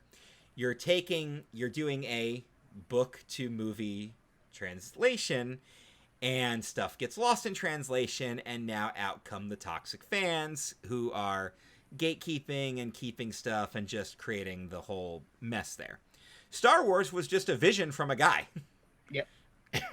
And it created a whole new genre of filmmaking. It revolutionized special effects. And sure, people will say all the time, well, he just borrowed from Westerns and everything, and the classic tale of saving the princess. What hasn't borrowed from things at this point of view? Yeah. Like, I think I think Star Wars in the long run will stand the test of time over both of those properties, because people are still talking about Star Wars and finding new things about Star Wars. Marvel has cooled down, no matter how much the fans want to admit it. It's cooled down. And even taking J.K. Rowling out of the equation, Harry Potter has cooled off significantly. They're always going to have their fan bases, but ultimately I think Star Wars will always be the top fandom. And I don't think there's ever going to be a film franchise in our lifetime that's going to surpass Star Wars. I think Star Wars is now the quintessential film franchise. Even if you're not a Star Wars fan, you can appreciate things about Star Wars, and people know who the characters are. Everybody knows who Luke Skywalker is. Everybody knows who Darth Vader is. Even if you've never seen a Star Wars movie, you know the droids, you know Yoda, you know Chewbacca, you know Princess Leia, you know the basic stuff there. Maybe you're not going to know Greedo, but you know who those characters are. Now, I know you've always been the person who gets angry when somebody goes, "Oh, you've never seen so-and-so."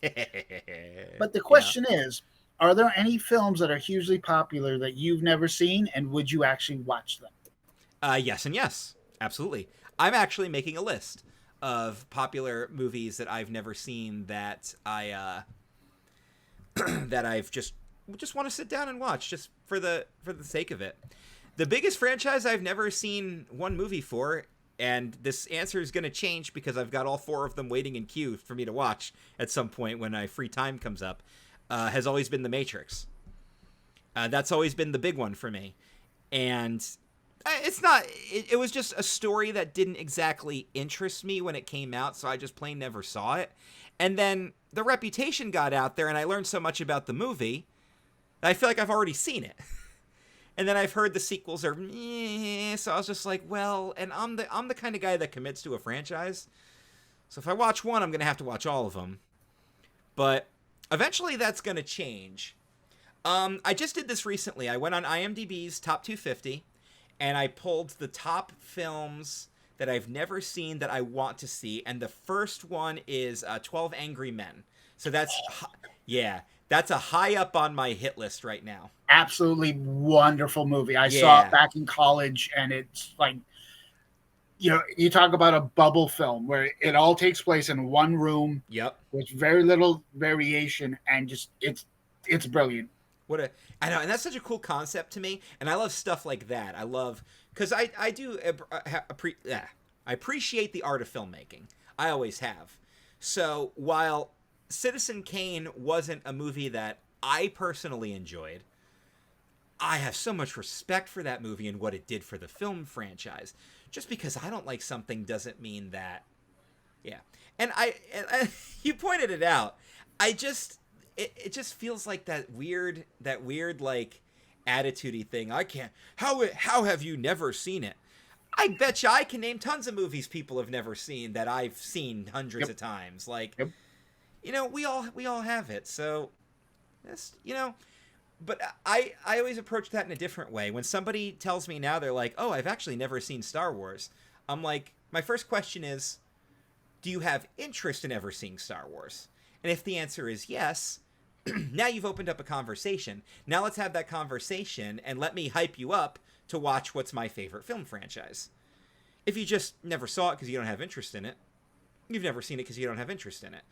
And I looked through IMDb's Top 250, and there's plenty of things on there that I read. Like, another one that sticks out in my head is Seven Samurai, which is near the top.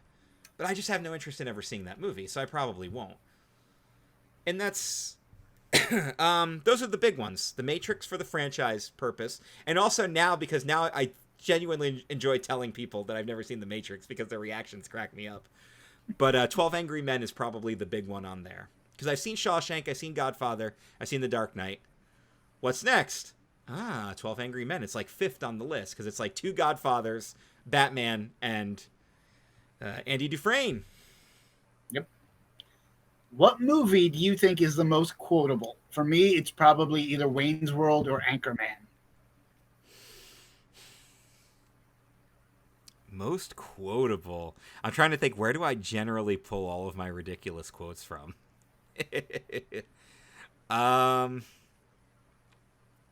I quote Back to the Future a lot. I can't tell you how many times I actually did this recently and cracked up my coworkers. My computer just wasn't working and I knocked on the monitor and went, "Hello, McFly." I quote Kevin Smith movies more than is probably healthy. I don't even think I could narrow it down. There's just so many Kevin Smith isms in Clerks and Mallrats and Dogma and Chasing Amy and the Jay and Silent Bob movies that I probably quote Kevin Smith more than anybody else. I'll put it that way.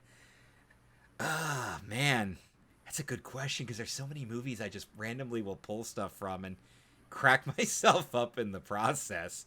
But I would probably narrow it down to a Kevin Smith film. All right. Would you say Kevin Smith is your favorite movie director? Because that was going to be my next question is who is your favorite movie director? I got to go with Spielberg. I think the quality, he's the perfect example of quality and quantity mixed together. He has a large quantity of quality movies, and I don't think you get that with a lot of other film directors. Kevin Smith has certainly had his misses, but he's up there for me. I love John Carpenter. I wouldn't say love, I appreciate Wes Anderson. He's got a unique style. He's very hit or miss for me, too. Who else? Who else sticks out? Tarantino, same thing. Very unique style of filmmaking, but I genuinely enjoy the stuff that he puts out. I do believe that Pulp Fiction is an overrated movie. And I've come to learn now that I'm not very alone with that. I enjoy John Hughes movies. I think that those are a ton of fun. Oh, man. I think those are going to be some of the top ones there. If you spitball out some other names. I think that I prefer Lucas as a creative versus a director. I don't think he's a great director. I think he should stick more as a producer and a writer. But I mean, the Indiana Jones movies are just they're great, and I don't care what anybody says about Kingdom of the Crystal Skull. I haven't seen the 5th one as we're recording this, but it's on my list. But it's good. I saw it's honestly it's been the best movie I've seen this year. Okay, that's good to know. And yeah, I think also I love the Disney directors, Brad Bird and John Lasseter, and the stuff that they produce, like. Because it takes a lot. People don't understand that it takes a lot of direction to make an animated film happen. The director's not just a guy sitting in a folding chair yelling action. Like, there's way more to it than that. Jon Favreau, what a great director he is, and the stuff that he's done. Those are the guys that all stick out in my head. Plenty of other choices out there, but those are easily the ones that come to mind. I'm going to throw out one of my personal favorites as well, Cameron Crowe. Oh, Cameron Crowe, that's a good one too. Christopher Nolan will make you think with some of his stuff, like, and he likes to, don't go see a Christopher Nolan movie on any kind of enhancement drugs, because I don't know if it'll make more sense or less sense, but good luck. And Inception in IMAX was a mistake.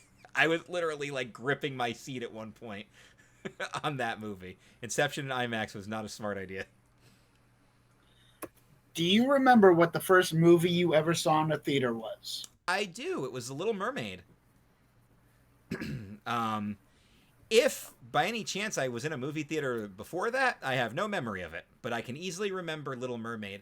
And I do believe my mother has confirmed that was my first movie in the theater. She had it narrowed down to 2 choices. It was Little Mermaid or Lion King. And I knew I could shoot Lion King down because Little Mermaid came before that. So... yes, I distinctly remember that.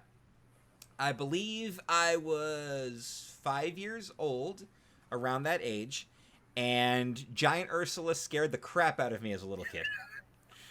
So, but Disney was good at scaring little kids, so. It's all right. One of my first movies was Return of the Jedi, and the what's the monster? The Rancor? Yeah, the Rancor scared the crap out of me. So yeah, that could be intimidating as a kid, but yeah, definitely. Is there a movie that people would be surprised is in your top 10 of all time?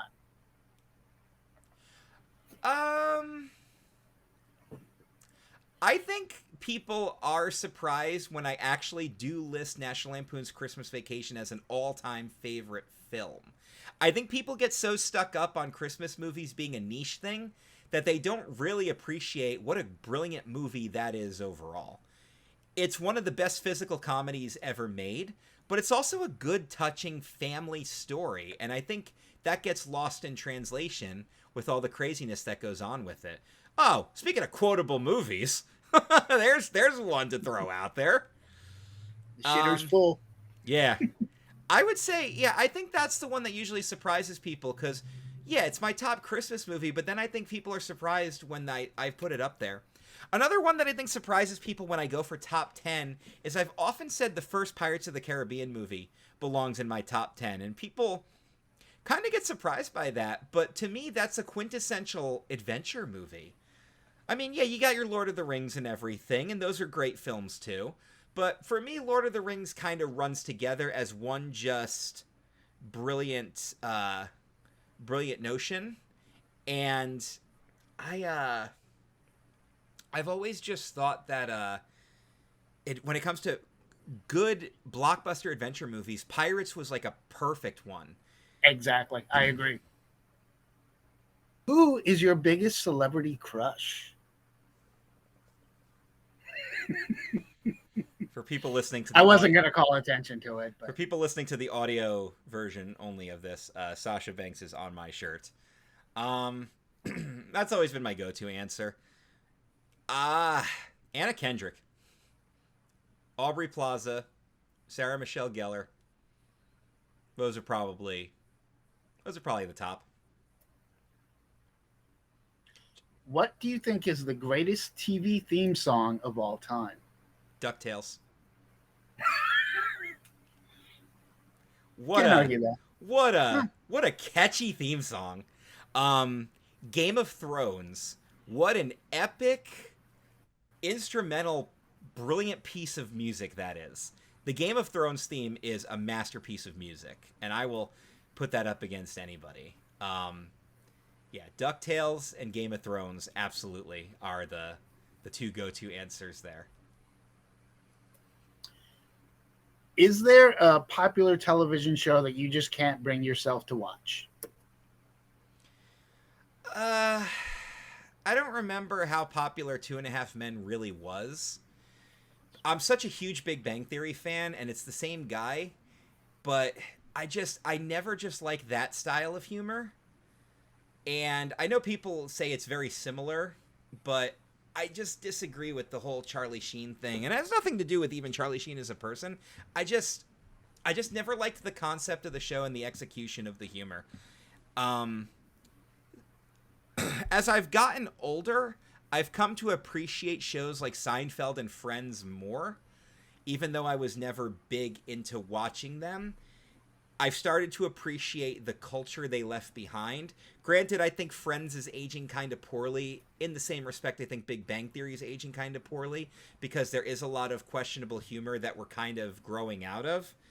Seinfeld is more excusable because we're not really supposed to like those characters as much.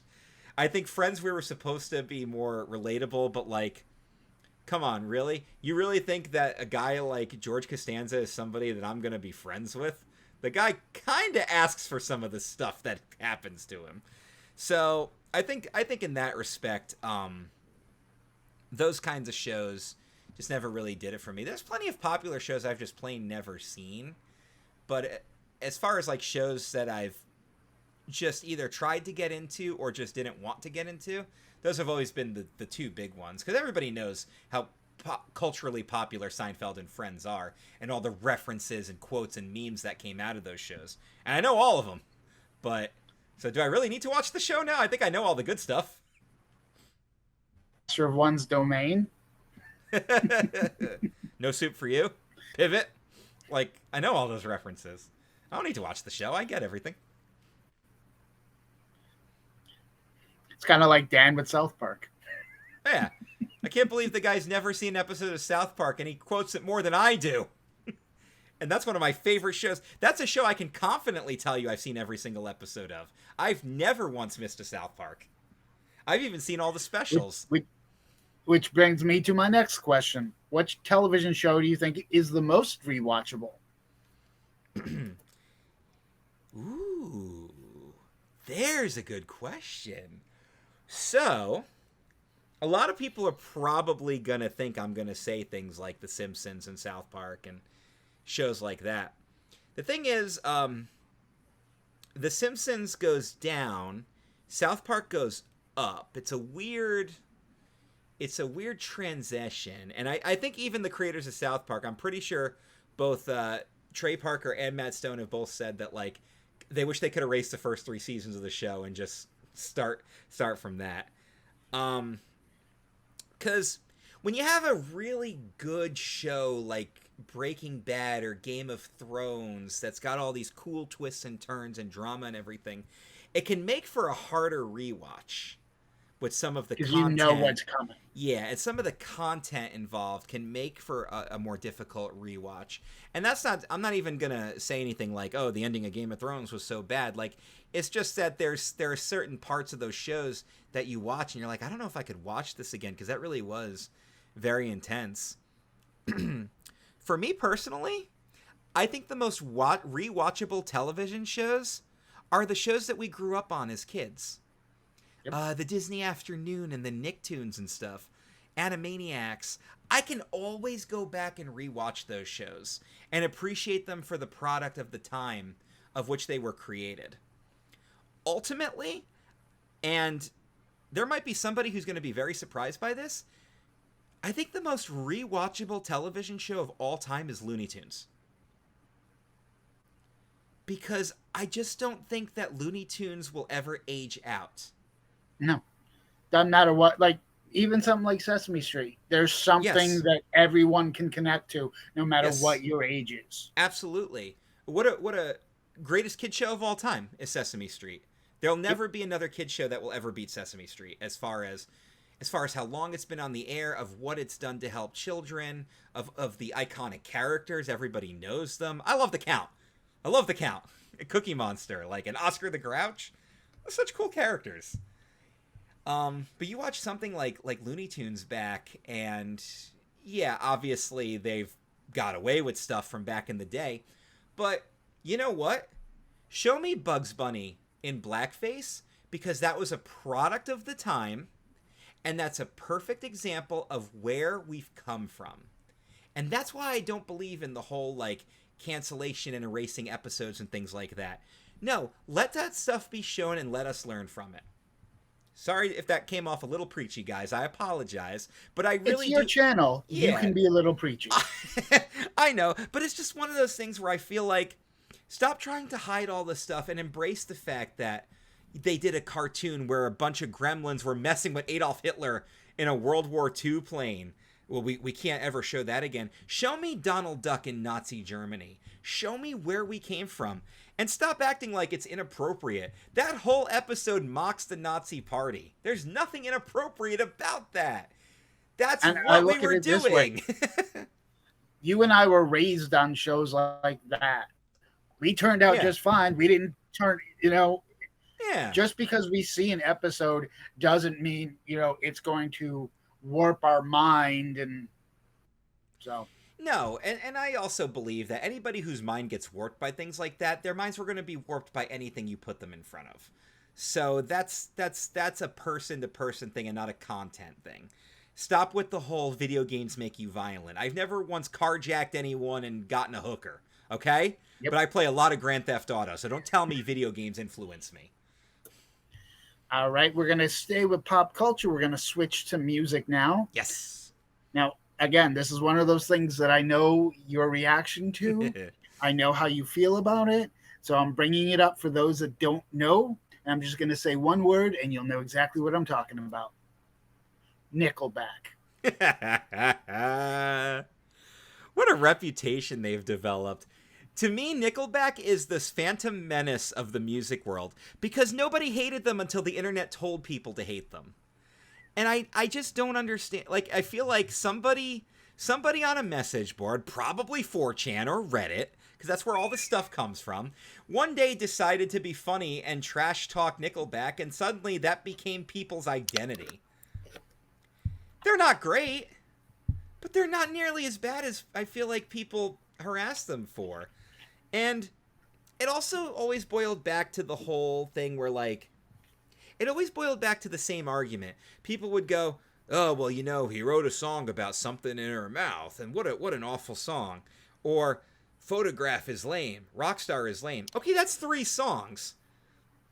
Now let me name 5 more that are actually really good. So, I think it's also one of those, if you hate them, you hate them, but stop making it your identity. And stop acting like you hated Nickelback before you were told to hate Nickelback. Because I know a lot of people who were ambivalent about Nickelback and now suddenly they hate them. And I'm just like, you're just trying to fit in with the cool crowd. Knock that off.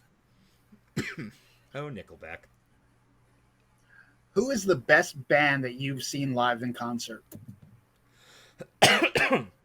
Not a band, but an artist. Weird Al Yankovic. Just because of the performance he puts on. But you want to talk about it? Yeah, you want to talk about a band? Trans-Siberian Orchestra blew me away. What a production! The music and the effects and people playing guitars coming down from the ceiling and an electric violin that I didn't even know existed. And multiple pianos and multiple drummers and a full orchestra that they bring locals in for, which is so cool. What a performance. Trans-Siberian Orchestra was incredible. And anybody who ever gets an opportunity to see them, please do yourself a favor and go. You will not be disappointed. What an exception.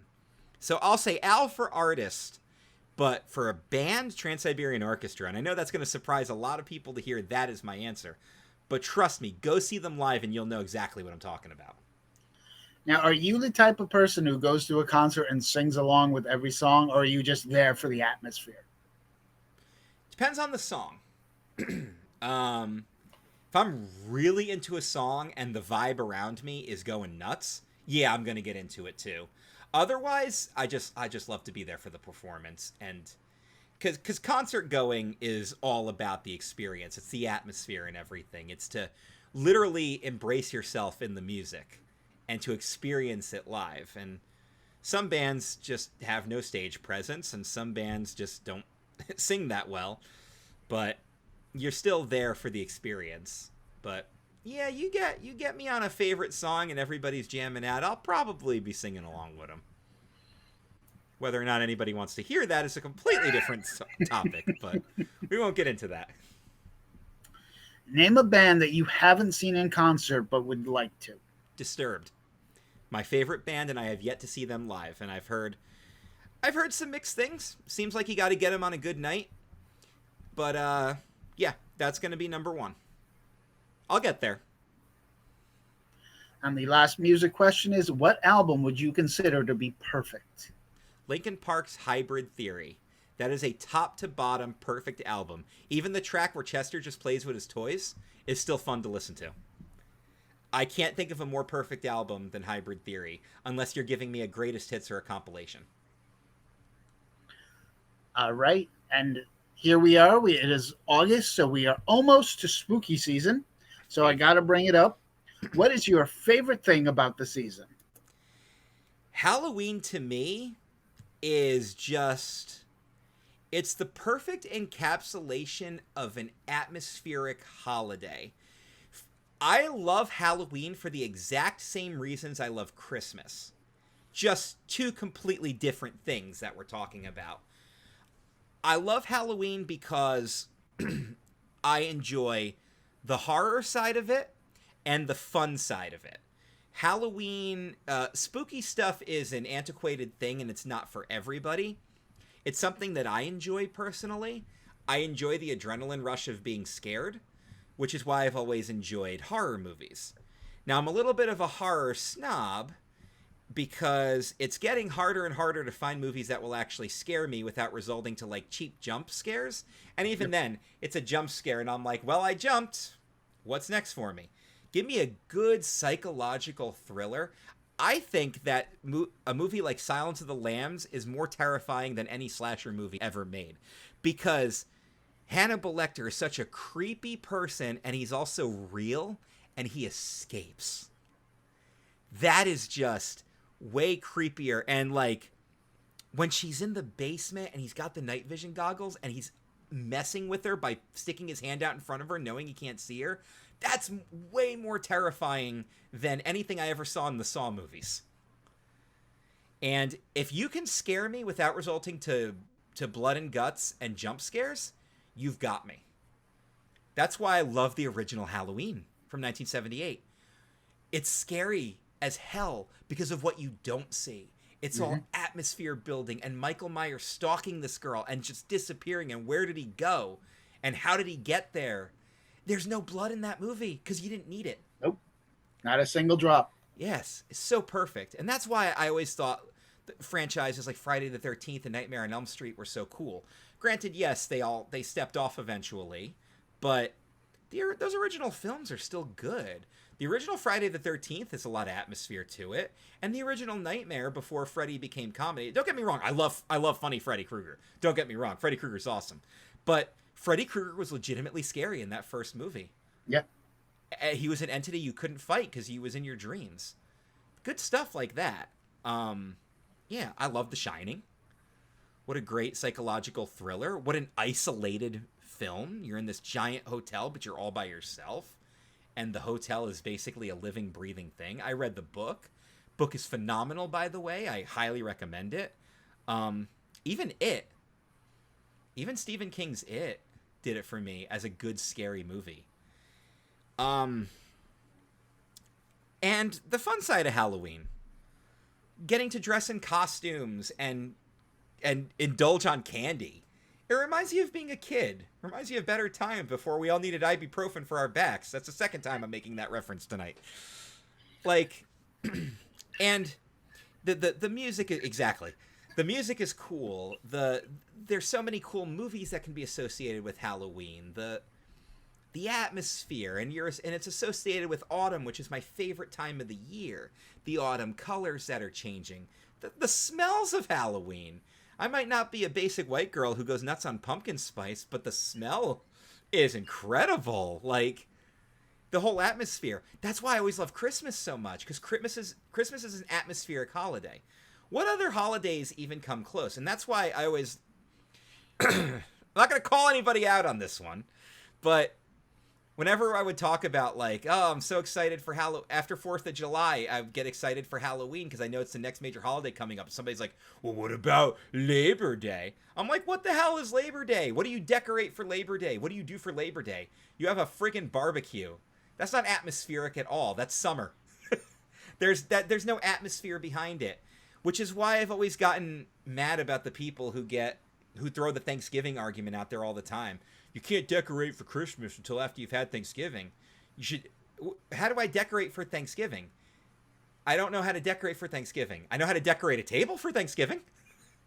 But what do you want me to decorate for? It's atmosphere. That's why these holidays are so popular. And to me, Halloween starts the best time of the year. We're now at the tail end of the year. As soon as Halloween's over, we're going to move into Christmas. I get to celebrate my birthday, although with each passing year as I get closer to the big 40, so you know how this feels. That's a very intimidating number before you get there. I'm sure it's fine after I pass it, but I'm still scared of it right now. Oh, don't tell me that. But like, but it's just the cool celebration and everything. And the temperatures start to get cooler again. The bugs all go back to hell where they belong. I'm not dripping sweat anymore. I'm feeling more comfortable. I can bust out the hoodies. So yeah, it's all about the atmosphere. Halloween is just atmosphere, and I don't think I think that's the best one word I can use to describe why I love Halloween so much. Now, you say you don't decorate for Thanksgiving. You mean you don't have a front lawn turkey that you inflate? You know what? If I could find one, I'd probably put one up. If I had the ability to decorate, if I had the budget and the yard for it, I would be Clark Griswold. Oh, yeah. Why do you think I love Nightmare Before Christmas so much? I don't have to take those decorations down. Nope. They translate. You can keep them up for 4 months. It's perfectly fine. Sure can. Now, we talked about all the good things about the season. Do you have a least favorite thing about the Halloween season? I think if there's anything truly negative about the Halloween season that I could come up with, it's that there are a lot of anti-Halloween elitists, kind of like the whole anti-Christmas thing, that I feel like they try to just ruin your spirit, and all that does is make me push back harder. So I don't know what you're trying to accomplish by that, but no, unlike Christmas, where the commercialization does get a little out of control and the Christmas music gets a little too overplayed, Halloween really doesn't have like a negative side for me. I really do think that I don't know, what would you say to that? Is there a negative thing about Halloween that sticks out to you? Yeah, and you already brought it up because I'm not a basic white bitch. Pumpkin spice anything. Pumpkin spice anything. That's fair. That's fair. Just the thought makes me... All right, that's fair. But it doesn't bother me, so I guess I really don't have like a negative Halloween thing. You may have already answered this. What is your favorite horror movie?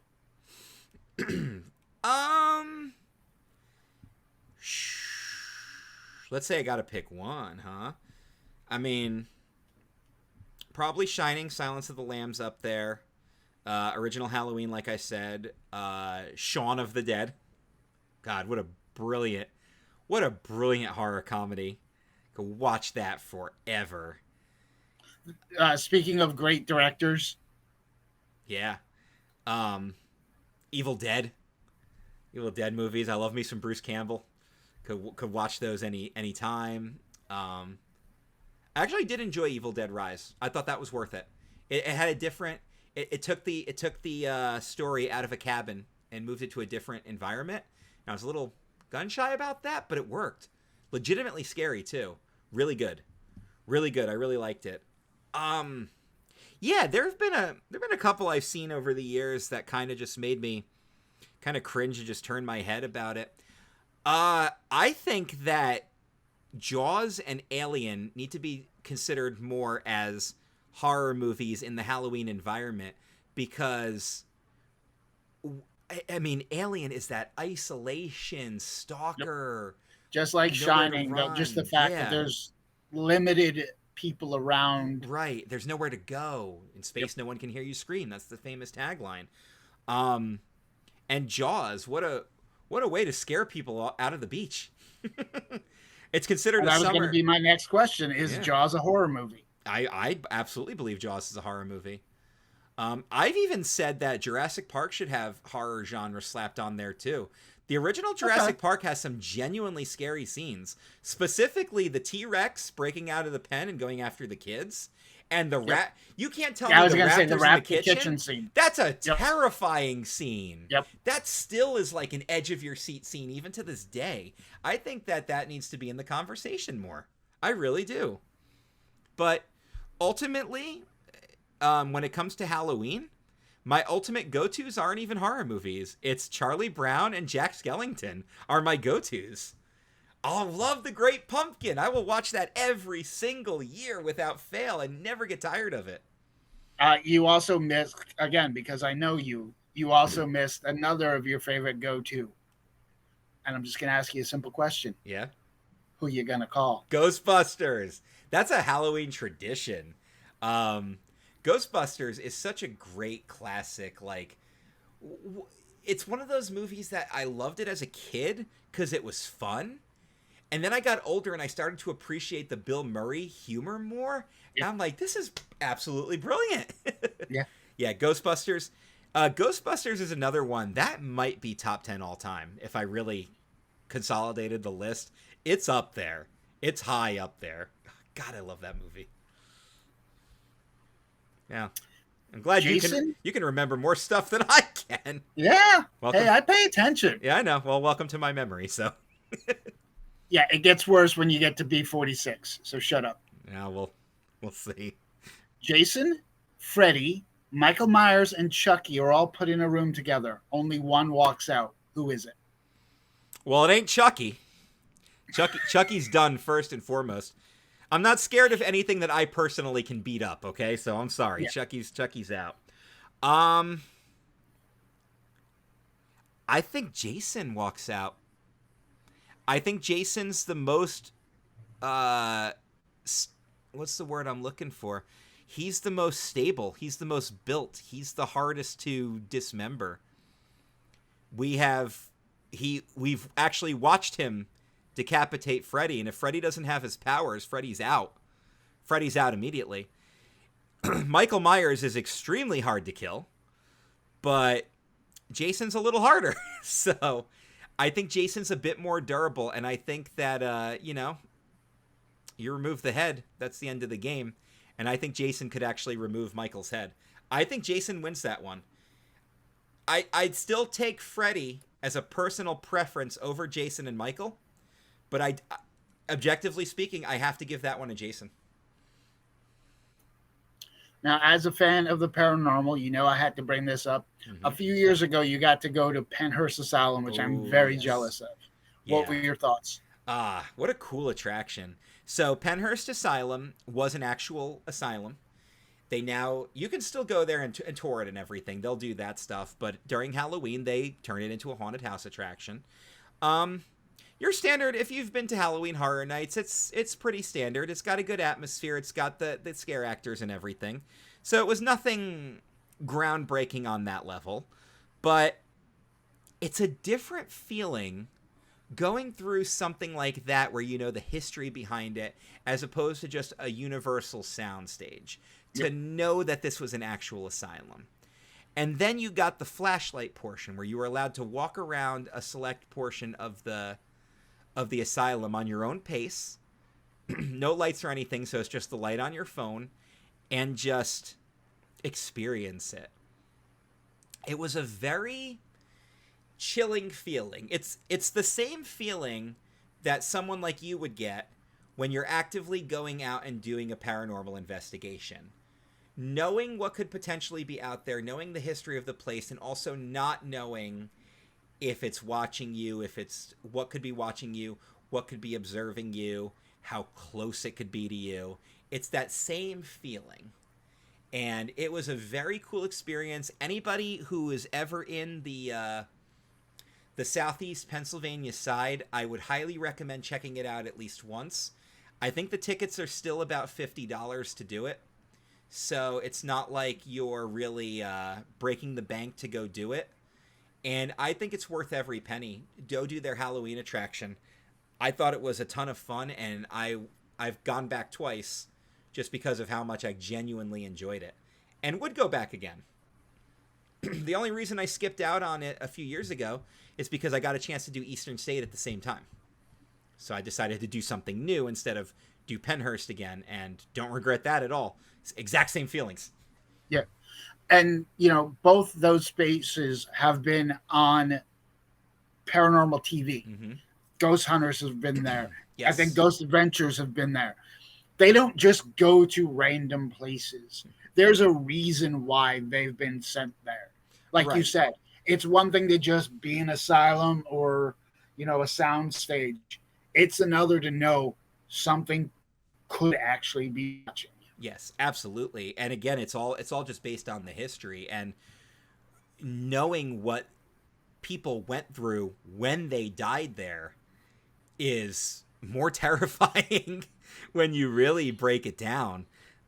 And Eastern State was cool too because it had the Al Capone cell, which I have pictures of. So I have a picture of the cell that they did up, to disguise it like Yep. his that they clipped from old newspaper clippings. Yep. But then the cell next to it, because now they kind of are historically like, well, he may have been in this one. So I took a picture of that one too, even though there was nothing in it, just so at least I have a picture of the actual cell he was in. And that was kind of a fun thing too at the Halloween attraction. They had a fake speakeasy. So you'd walk in and these flapper girls would greet you and they'd be like, "Welcome to our flower shop. This is a flower shop where we sell flowers, nothing more. What kind of flowers would you like?" And there's the beer. So I appreciated that they went the whole way with the Al Capone era prohibition speakeasy. That was really cool too. And Eastern State had another one. They had the flashlight tour where you would walk into these cells and just, it was a chilling feeling. Again, all atmosphere based. And another one I'd highly recommend. That was the real deal, Eastern State. Get an Uber, because I don't remember, the parking situation sucks because it's in the middle of the city. So get an Uber. Is there a place on your bucket list that you would like to actually investigate yourself? For a long time it was Chillington Manor just because of the reputation. Now I've it's kind of just gone by the wayside, and I've kind of just lost interest in that, because that was like the first major haunted castle where investigations went on, and I was trying to like get on the show to do it kind of thing. Also wanted an excuse to go to Europe. I would love to go see the actual Vlad the Impaler castle. That would be cool. I know it's not quite the same, but there was a spin-off of Ghost Hunters called Ghost Hunters International, and they did that. Yeah, that's cool.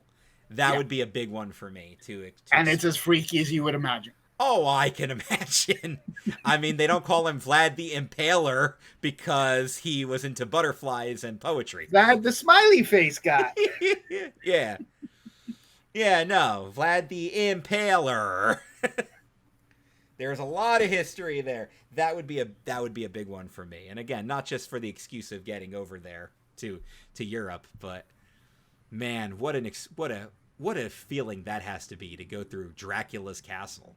Yep. Where the Dracula story was based on Vlad the Impaler. I think that's a pretty popular pop culture tidbit, but in case some of you watching didn't actually know that, the inspiration for Count Dracula was Vlad the Impaler. Is real. Yes. Yeah. An actual castle in Romania, in that section of Europe, that very Gothic type section of Europe. So, aliens, ghosts, or Bigfoot? If you could prove one of those three without a shadow of a doubt, what would it be? It's going to be aliens. I am convinced that aliens are real more than I'd ever be convinced over ghosts or Bigfoot. Because I want to believe ghosts are real. I just don't have enough evidence to convince me beyond a shadow of a doubt. I've certainly got things I can't answer. You've certainly got things you can't answer. But there's no concrete proof. And obviously, the absence of evidence is not evidence of absence, or whatever, how that expression goes. Bigfoot, I've always just kind of concluded that it was probably, because now that I have actually seen a bear with a severed paw learn to walk on its back legs, I feel like there's a good chance that's what we've experienced. And I've seen plenty of questionable videos where I've gone, that's probably a bear. Granted, we do have a pretty deep wilderness. We do discover new species all the time. Bigfoot is more than likely just a misconcept of something that either exists and looks different than it should have, or something we just didn't properly identify. Aliens, I'm convinced, are real, because just the scope, size of the universe, the timeline of how long the universe has been around, the factors that go into human biology, the most common atoms in the universe are the most common atoms in a human body. Carbon is the most versatile element in the universe. There's a crap ton of it out there, and the extreme chemical reaction of carbon creates us, creates life. And think about all the different ways that life can exist. We've discovered species at the bottom of the ocean devoid of all kinds of sunlight that are perfectly fine existing under all that pressure. So you can't just look at a planet and go, that planet has to be like Earth to have life on it. I think we kind of know better than that right now. Do I believe that the aliens are here right now observing us? That's a little more questionable. I think they're probably judging us. They're probably like, what the heck is wrong with this species? Really? As well they should be. All they did was figure out how to get to their moon? They can't even explore the rest of their solar system? What a bunch of lamos. But yes, I'm convinced that aliens are real, and I'm convinced they're provably real. And I believe, before either one of us are gone out of this plane of existence, that the existence of intelligent life in the universe will be confirmed, and not just a casual news article about UFO sightings. I think we'll have concrete evidence that something else exists out there, whether it's a signal we've gotten from a distant planet, or whether it's the mission to Europa where we drill through the ice and discover fish under there. Because the second we discover fish in Europa, that confirms we're not alone in the universe. And sky's the limit at that point. And then my last question about spooky season and the paranormal. When the hell are we going to investigate Gettysburg?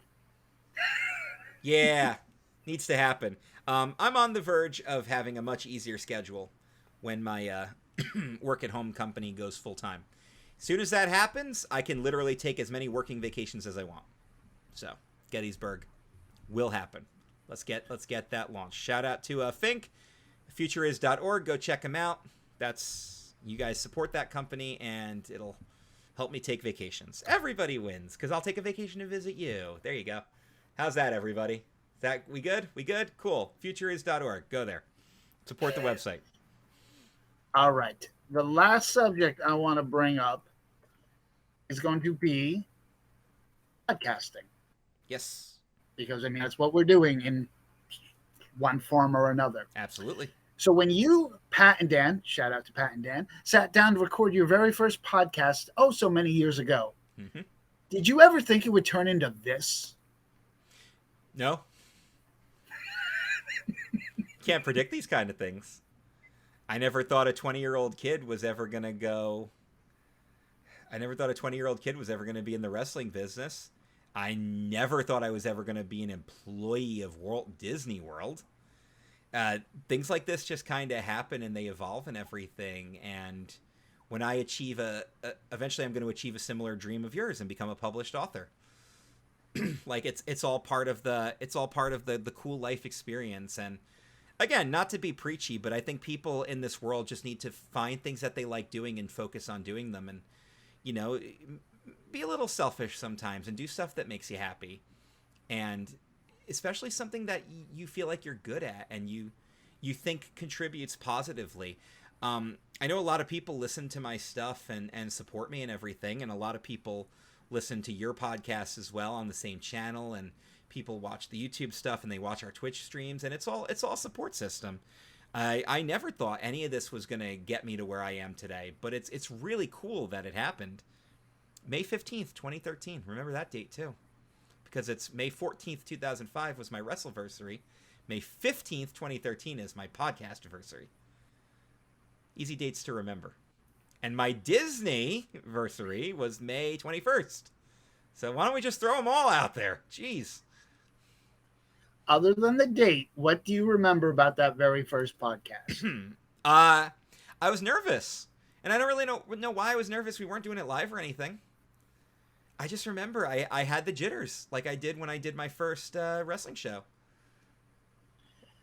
I'm going to throw out a suggestion why. It's a new experience. No matter how simple you think it is, it's a new experience to you that could have gone horribly wrong or turned out pretty good. So, well, if I remember correctly from that day, I think we went about 20 minutes or so before Pat realized we weren't getting any audio and we had to start over from scratch. I'm almost positive that happened on our first day.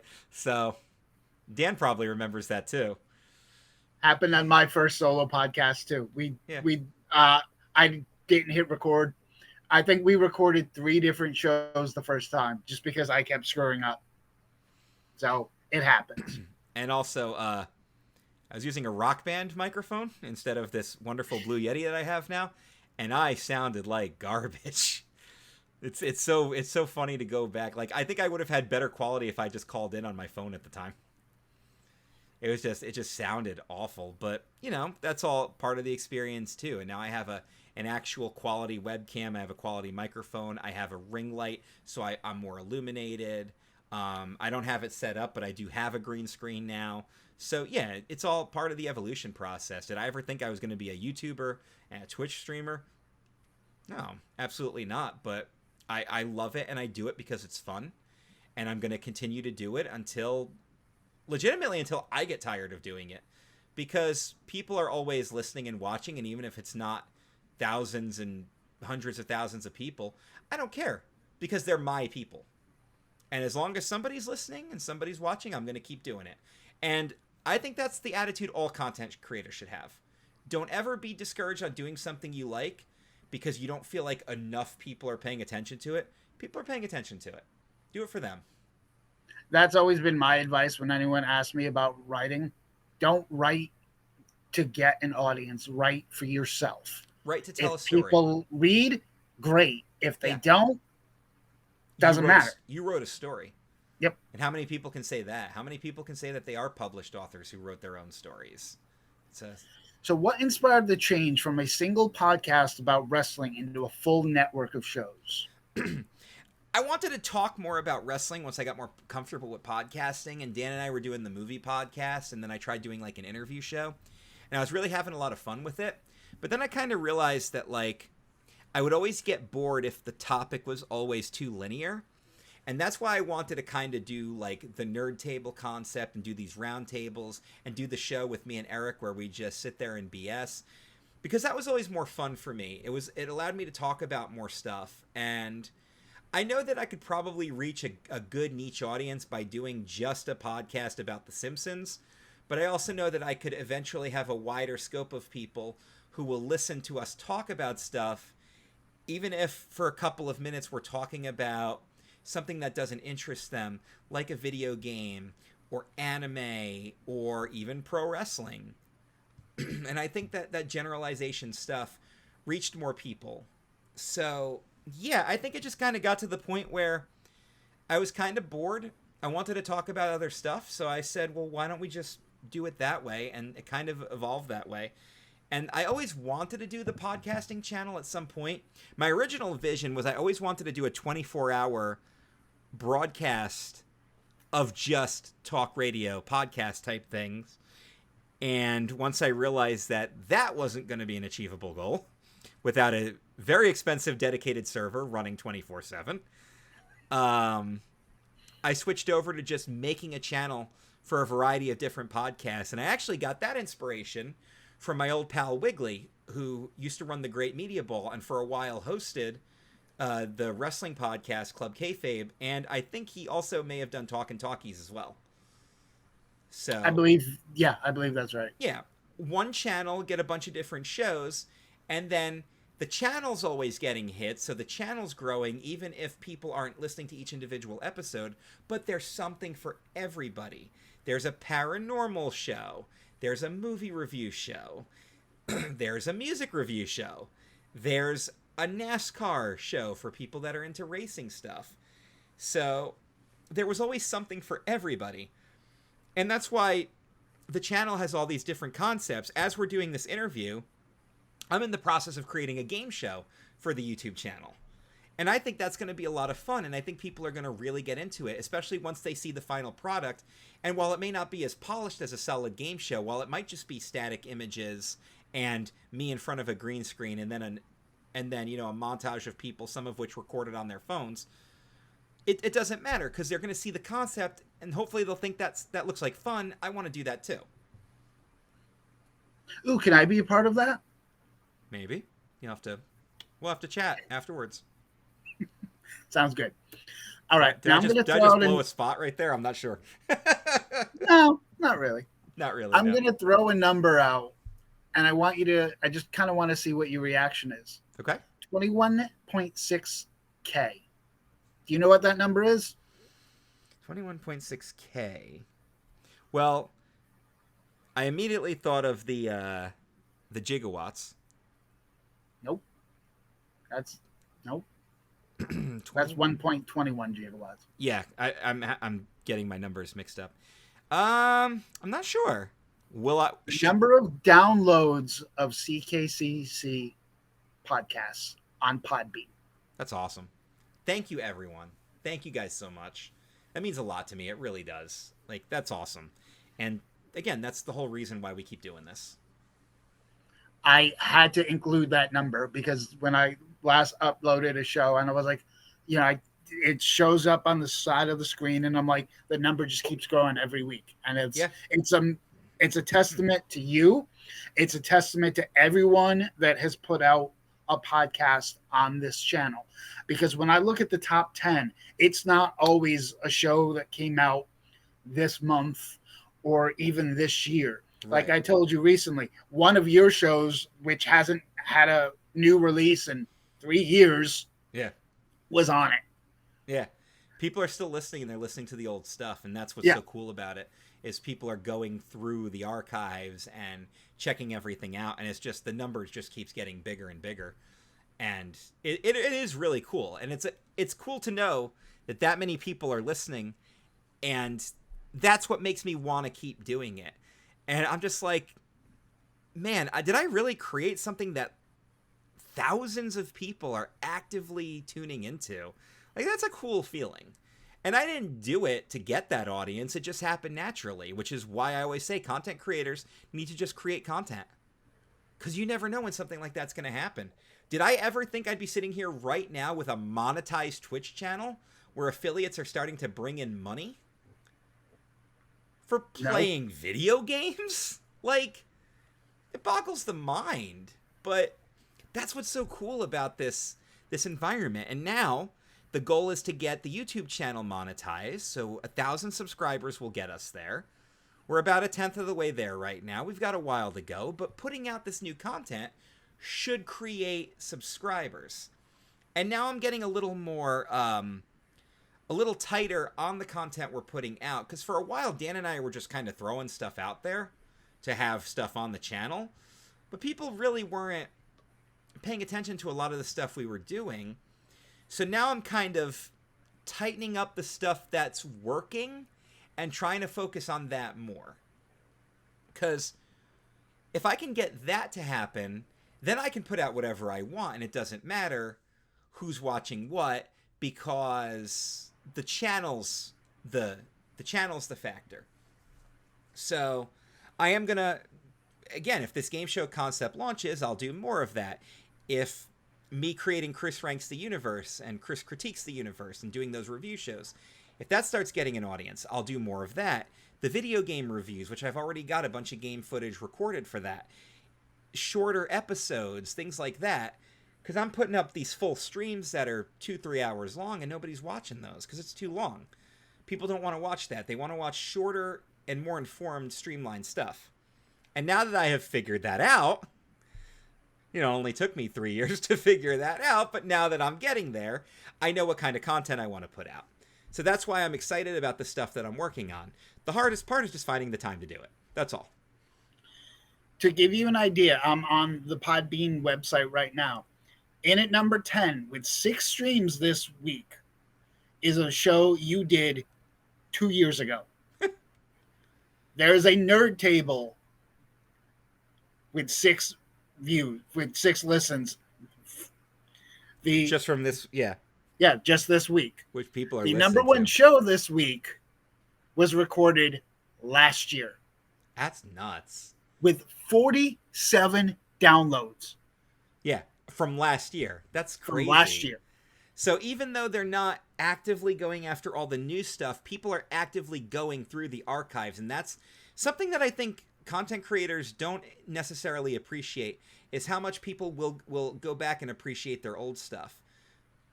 And numbers can be a little deceiving because there are plenty of people that will discover something and be like me and want to listen to the whole thing from the beginning, and that will then create skewered numbers. And you're like, I don't understand why this old stuff is getting so many listens but the new one isn't, because they're not there yet. Again, that's a good lesson for content creators, I think. Keep that stuff in mind, people, because I know there's content creators watching this right now. I mean, not to toot my own horn, but I have 1, 2, 3, 4, 5, 6 shows in the top 10. Well, you're now the oldest active podcast on the channel, so let's Yes. And toot your own it's horn. mostly real paranormal stuff out of my 6. Yeah. Again, you have to discover the stuff that's developing the most interest. Focus more on that. Just don't ever oversaturate it so that they lose interest. Yeah, it's absolutely amazing that old shows are still doing as well as, I know, if not more than, the new shows. It's cool though. It's a cool feeling. What is your favorite thing about podcasting, and do you have a least favorite? Yeah. Any creative person, you, me, everybody involved with this, creating stuff, we're artists, generally speaking. That's the best general term to put it under. And the coolest thing about being an artist is to see your creation come to life. Anybody who paints or draws loves to see that vision in their head translated on paper. Anybody who writes loves to see their words come out like that. People like me who have to embrace the editing side of things, the least favorite part about it is all the technical stuff that goes into it, because it's time consuming. That was going to be my next question. Is what's the least? Yeah, it's time consuming and it's tedious, but it's so worth it for the end result that it's almost fun when you're doing it. And the most frustrating thing about anything involving podcasting is always going to be the technical side of it. Whether it's a tech issue, whether it's your mic didn't work out, whether it's a pause or too much editing, or I ummed too much, I stuttered too much, things like that.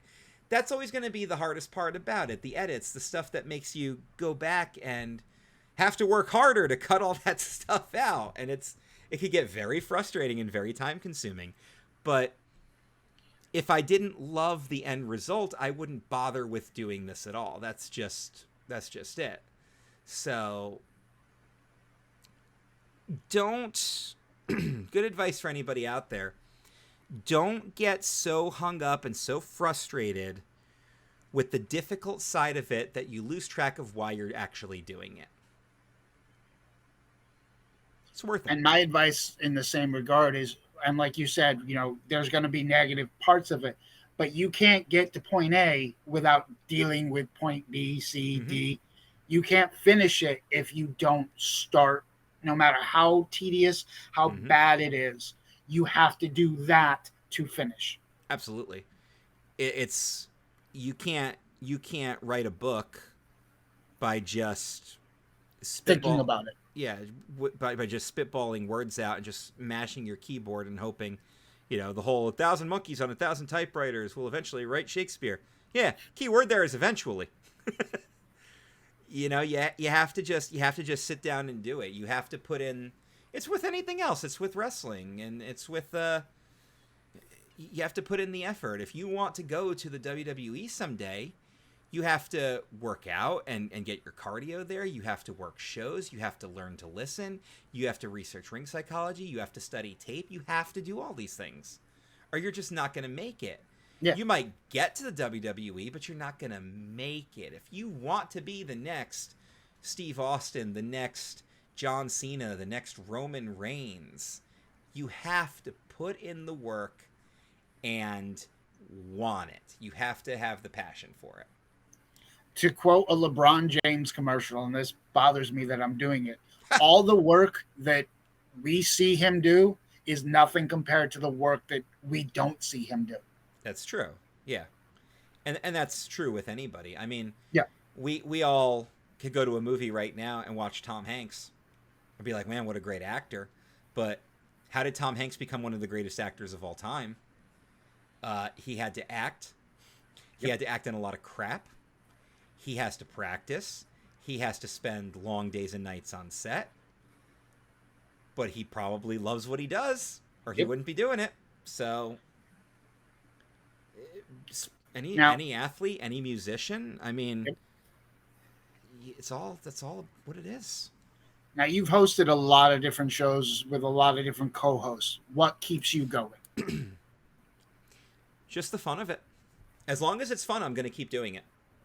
When it's not fun, I don't do it. And that's a lesson that I've integrated after over 10 years of podcasting is when it's not fun, take a break. And there's nothing wrong with that. These content creators who think that I'm going to just let my audience down, they're all going to leave me if I don't put something out for 2 months. No, take a break. They'll be waiting for you. If they're that dedicated to listening to your stuff or watching your videos or whatever, they're going to be there. And they're going to be so excited when your new stuff comes out. And your real fans want you to take care of yourself because they want to see more of your stuff. Burnout happens, and it's very common, especially with how long I went on the weekly schedule for. There were some mornings I got up, I'm like, I'm just not in the mood to do this, but I have to because I've dedicated myself to it. And it's gotten so much easier and better when I've forced myself off the schedule. And now I put out content when I want to put the content out, and I put out what content I want to put out. And that's what makes me keep going. And of course, when you have a good co-host and you've got friends that are into it and you've got supportive patrons and a whole creative community, it helps you a lot. It helps you move a lot faster and a lot better. All right. So I'm down to the final question. Yes. The final question. What are your hopes for the future of CKCC Radio and CKCC Video? Ultimately, I'm not saying this has to become my full-time job. I think that would be the coolest thing ever. But I want this to get me to a point where I have enough notoriety and enough listenership where I can have an income that I can both support myself on and give back. My favorite content creators are the ones who actively give back to the community. And I would love to be able to do more streams like I do Extra Life every year for charity. I would love to be able to do that more often. More streams for charity because I'd have so many people watching that I could get those donations. You know what I mean? More awareness. Go to conventions and meet people and give back to them by just saying hi and thanking them for being my fan. I would love to do that right now. For all these people that are listening to the content, to just shake their hands and take a picture with them. Yeah, that's the goal. The goal is to just be a recognizable commodity on the internet. I don't need to be so famous that I can't go out in public and go to the grocery store, but I'd like to be famous enough that I can create a positive influence back, because the people who influence me positively are the people who inspire me to do this, and eventually I want to give back in that same way. Just like I'm doing now as a wrestling veteran. I'm giving back to all the wonderful years and wonderful advice and cool experiences I've had. It's my turn now. I'm working with people in Three Legacies Wrestling who only have 6 months under their belt to just chat with them and be like, keep going, keep living your dream. And I tell everybody this, and I'll say it right here. You can always message me if you want to chat, if you want advice, if you want to vent, if you need an ear to listen to. I might not always be the most responsive person in the world. I try to get back to people quickly. I always have the bad habit of checking the message and then forgetting to reply, because I just do that to clear my notifications. I'm like, oh crap, it's been 3 days. I never replied to them. But I will always reply to people who DM me. I always do. I do shoot down the people who do it to try to sell me something or to try to just get me to support their stuff without actually supporting mine. That's not the way you make it as a content creator, guys. I'm sorry. That's very invasive. Please don't ever do that. It is very rude, and it is going to work against you in the long run. Get to that point where people want to support you, and then you can try to be a little more. You can have like a PayPal donation or something. But yeah, that's really what I want. Is I just want it to get to that point where I can do it as part of my daily and weekly routines and have fun doing it and have it support me. Maybe it's not my full-time gig, because I do have a lot of focus on what I do full-time right now. But eventually, to get me to that point where I can now just go take a vacation if I wanted to, because the stuff is flowing. So, and I'm never going to get there unless I keep pushing and pushing and doing what I'm doing. And that's why I do it. All right. Well, that is going to wrap up this interview. I do want to Yes. thank you for your time. I thank you very much for conducting the interview. Hey, you put out, I look at it this way. We're all in this building, this network together. And Yes. when you put out, hey, does anyone want to interview? I jumped in because I want to be on the ground level helping this company grow. Yeah, and I really do want to get more interview type stuff with people out on the channel anyway. So why not just do one with me so it's out there and now people can see the formula and then hook them up with more interviews and we'll get more people out there to tell their story and get some independent wrestlers and some other content creators and we can interview founder of Fink, Travis. I'm sure he'd love it. So yeah, we just have to get this stuff out there and really just make the push. And we're getting there. It's not happening as fast as I'd like it to happen, but it's happening faster than I ever dreamed possible. So, Again, just going to throw out the 21.6K. Yeah, which is so cool. That is so cool. But yeah, no, I thank you for your time very much. It's always fun to get out there and promote, and I hope somebody took something positive away from this. Subscribe to the channel, subscribe to the YouTube channel, subscribe to the Twitch channel. CKCC Online is Twitch. Like, I am very much a give back type of person, and once I get there, I'm going to give back to everybody in huge ways. I would love to do what a guy like Mr. Beast does, where he can just give out money because he has so much of it and just have a blast doing it. That would be the coolest thing in the world for me. I would love to give back like that. Absolutely love it. So the more you guys support me, the better we can all do for the community. So thank you, everybody. And thank you, everybody who's stuck with me for the last 10 years. And here's to the next 10. Who knows where we'll be in 10 more years? I'll be 48. I'll figure it out there. I have no idea. You just ruined it. I don't even want to think about what I'm going to be in. 60, 50. No. No. Bad All right. numbers. Well, I also want to thank everyone for listening. I hope Yes. you had fun with this show. I definitely had fun. And who knows? I'll be back. Yeah, we might do another one down the line. So thank you guys, and we'll see you guys next time.